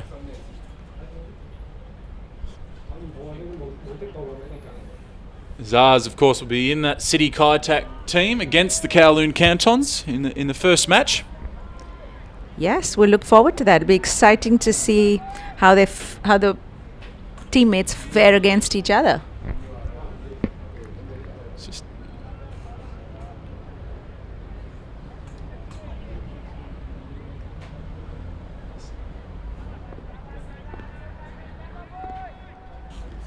Looks like Azaz has recovered. Oh, bowls a full toss. That would have been very close to above waist height. No signal from the square leg umpire, so just the single, and very important that signal didn't come, because that would have meant a free hit. Max O'Dowd, the batsman, on strike now. Still 3 balls to come in this over. So how's it going for Cricket Hong Kong, Max? 3 weeks into the HK T20 Blitz. Yeah, 3 weeks out. Things are pretty stressful, if I'm honest. There's a lot of work still to do, but really impressed with the squads that all the teams have been able to put together, which is the main thing, that the quality of the cricket is high, and I think we're very well placed to have that covered off, so that's very important. The challenges here at this particular venue come from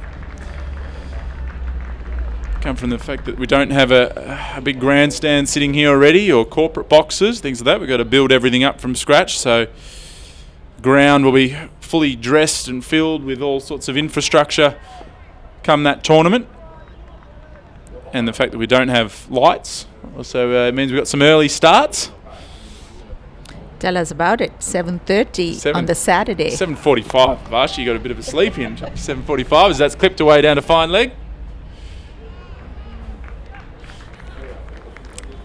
Yeah, but it is important to keep the tournament over a shorter duration. Obviously helps manage the costs for the teams in getting the players here, and for the Cricket Hong Kong in terms of all our broadcast production costs and everything we need to hire. So still in its infancy, the tournament, and I'm sure it won't be too long before we see it really grow in stature as a full wide delivery gets through the field. I think that might have been a misfield too. Just diving over that one. It was a risky delivery to bowl wide and full, given the third man was up. And that has gone to the boundary. It's 295 for 6. 25 international players at the Blitz. Should be extremely exciting. Having a look at that last shot here. Zars comes a wide delivery, a little bit unlucky. It was a pretty good ball, but I think the fielder was a little bit guilty of missing.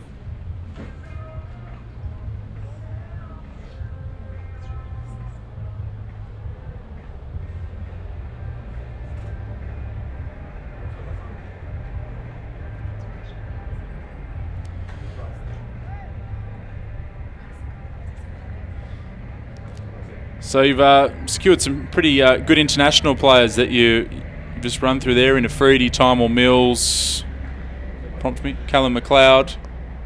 2 more to go. Only 2 more to go. Any hints? We like to spread them across the world, so we try not to repeat a country. It's a very noble attitude as that one swept away out to deep backward square for a single.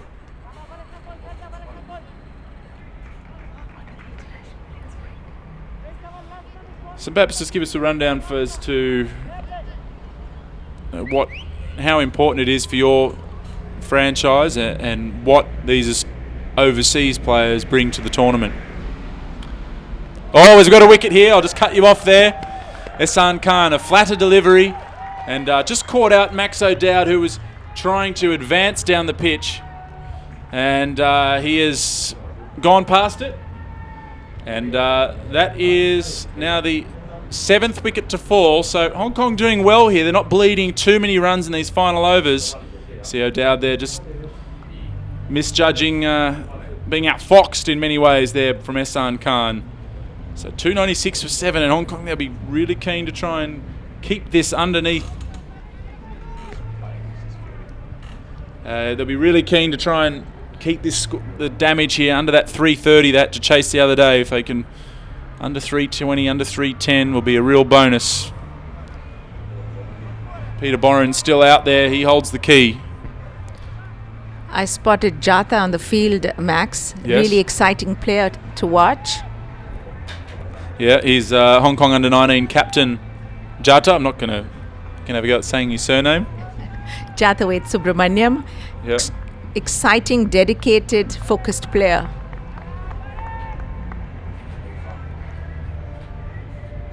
Yeah, Mickey, I see your comment there about short of a length bowling. It has been the length to bowl. The sun goes a bit fuller, but gets away with that one. We'll just pick up on that question I asked you before, Vashi, after this next delivery. Here as the sun comes in. So it's hit out. It's going to be a single. So what do these overseas players bring? Well, they bring eyeballs, but they also bring attention, and they bring attention to our domestic players. It's important for us because when they come, they bring their fans along. Everybody wants to see who's bowling on the other side when Shahid is bowling on one side. So it brings attention to that domestic player who's bowling on the other end. It brings attention to the player who's batting alongside him or batting against them. And it raises the level of attention that these kids get and these players get, and very deservingly so. I think it's an opportunity for our domestic players to show their skills and their ability to the world, and they do that through the attention that these international players bring. It's well, that's bad delivery from Hassan there. That's gone for a wide. Everyone's going to be watching when Boom Boom's on the crease. They want to see who's bowling to him. They want to see who he's bowling to. Like I said, superb opportunities for our lads. Great effort from Hassan Khan there to stop the run and end the over. Score 299 for 7 with 2 overs to go. Yeah, I was just down at the sitting in the Lama Cricket Club tent just before realising that I was, you're only about 55, 60 metres away down there. And with a Freedy batting, that's close quarters. I hope you have enough cricket balls, Max. We have ordered extra. After you signed to Freedy, this is no word of a lie, I did elect to order more balls. And Darren Sammy, of course, as well, coming with the Jaguars. He's another big hitter. Kumar Sangakkara is not probably known as on the level of a Freedy for his sixing, but I imagine he still hits the ball a long way by this ground standards. Azaz Khan here, bowler penultimate over. Yorker, it's well bowled. Down the ground for the single, and that brings up the 300 for the Netherlands. Well done to them for backing up their batting performance in the first match with another score of 300 here today.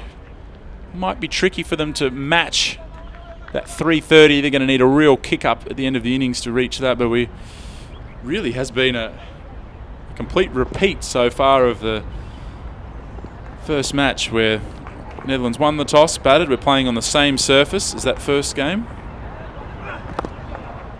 So that's dug out for a single.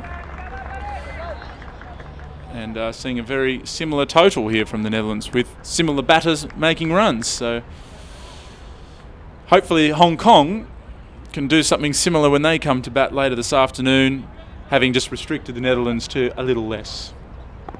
I'm sure they will be. They're great learners. They would have learned from their experience from the last match. And with full faith in Babar and Anshi. Oh, hang on a sec. That's in the air. Will that go away? One bounce.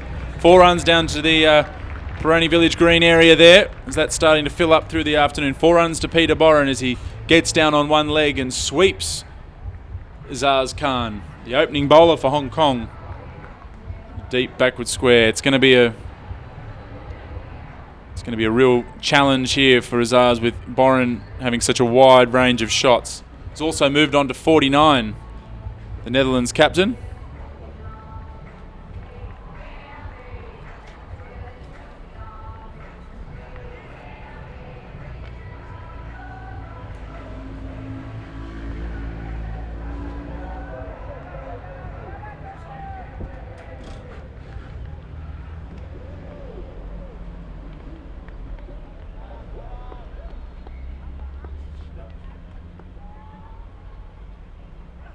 Full toss, and that's edged. It's up in the air and taken but I think it may be signalled. It's been caught. No signal. What's going on out there? It's no call. He's going to be out here, Boren. And Boren, he doesn't want to go, but he has to. That's been given out. I'll tell you what, Boren, he'd want to walk off shortly here. With a lot of confusion. But Boren is walking off the ground, so we'll get a replay up of that last delivery. Just see if that was a no ball. Was it under waist height? He did come out of his crease. I reckon that's okay. And an easy catch. Just keep picking up wickets, Hong Kong. It is just helping to limit the damage here.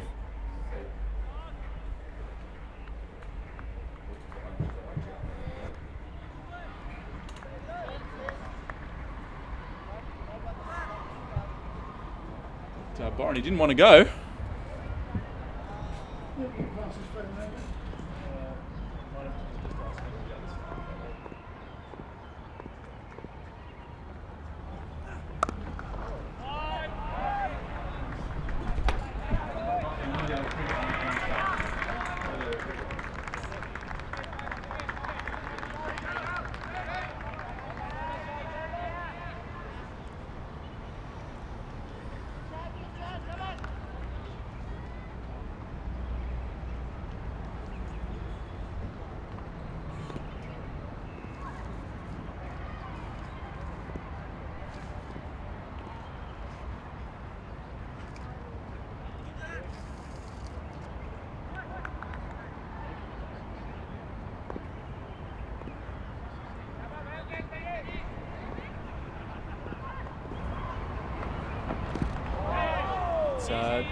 They've gone for the lap sweep, but this has been a good over, this one. Try and get my bearings here. That's the end of the over. So what other initiatives of Archie are going on at the cantons that you can tell us about? The Kowloon Cantons Outreach Program, where all about supporting cricket in Hong Kong and spreading cricket in Hong Kong, popularizing it. So we've started what's called the Kowloon Cantons Outreach Program, which takes cricket into 12 schools in Hong Kong. On an average, there are about 50 to 80 kids per school. These schools include international schools and local schools with large minorities in them, or with also in schools which are predominantly Chinese. The idea is to introduce cricket to them, encourage them to play, encourage them to follow the sport, and as you can understand why, the emphasis is also to make sure that the girls come out and have a go at or get a chance to play cricket and to understand what the game is all about. Yeah, it's great work that the cantons are doing now. So there's a lot of people tuning in, making comments here from Nepal. Of course, the Kowloon Cantons with a few ties to Nepal. Yes, Sandeep Lamichan, a fabulous player. He's just been named one of the 30 players to watch, world players to watch. He is a Canton always. He played for us last year and has since been playing in Australia. Pity we couldn't get him back this year, but I believe Nepal is playing over those dates. And yeah, he they're is playing not against available. Kenya, Nepal over the Blitz. So a bit of a shame that couldn't have some Nepalese players come for the tournament this year with them unavailable due to their World Cricket League matches against Kenya. It's a Yorker, well bowled from Tanvir Ahmed. That's 9 down now. So this has been a great effort here from Hong Kong to really restrict the scoring in the final overs. Tanvir Ahmed, one of the Kowloon Cantons. Yeah, one of the players we retained. A superb player on and off the field. Let's have a look at this one. A great Yorker, knocking over the leg stump. And a good celebration as well.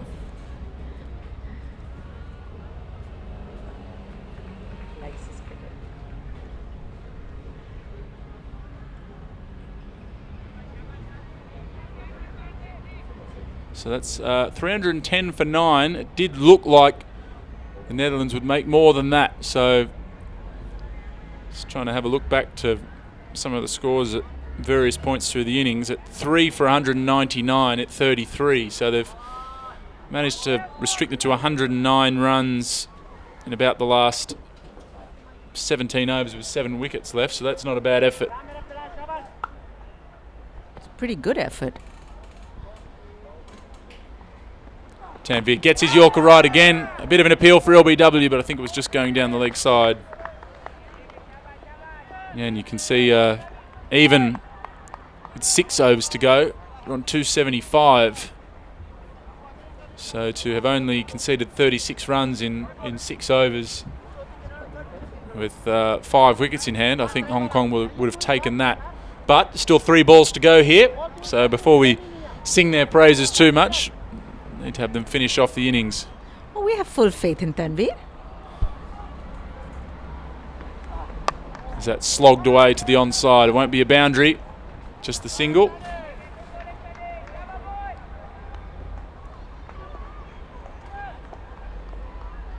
That's one thing the Cantons have always got in their play, always very supportive of their, parochially supporting their own players. That's what we are. Cricket, passion, faith. We have to have complete faith in our players, Max. We exist because of them.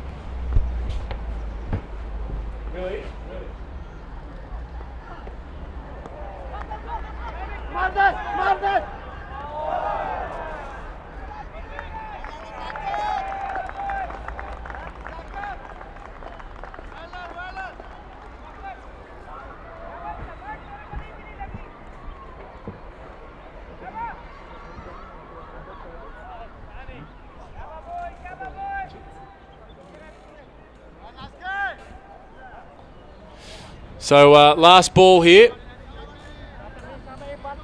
313 for 9.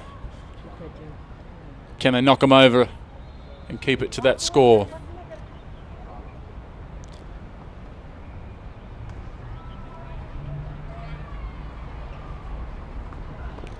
Short ball, and it's hoiked away. I'm sure they'll try it on for 2. No, they don't.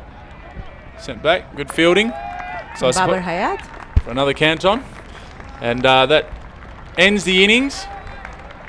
So 314, I guess you call that improvement from Hong Kong, given they conceded 330 in the first match. They'll know that's chaseable. They made more than that in the first game, but they'll have to bat very well and probably need a little bit more from their lower order in this game, not rely so heavily on Anchi Rath and the likes at the top of the order. So that's the end of the innings. Thank you to Vashi Sethi for joining us from the Kowloon Cantons for the end of the innings. Thanks, Max. And we will pick up the coverage in about 40 minutes' time. So do join us for the run chase.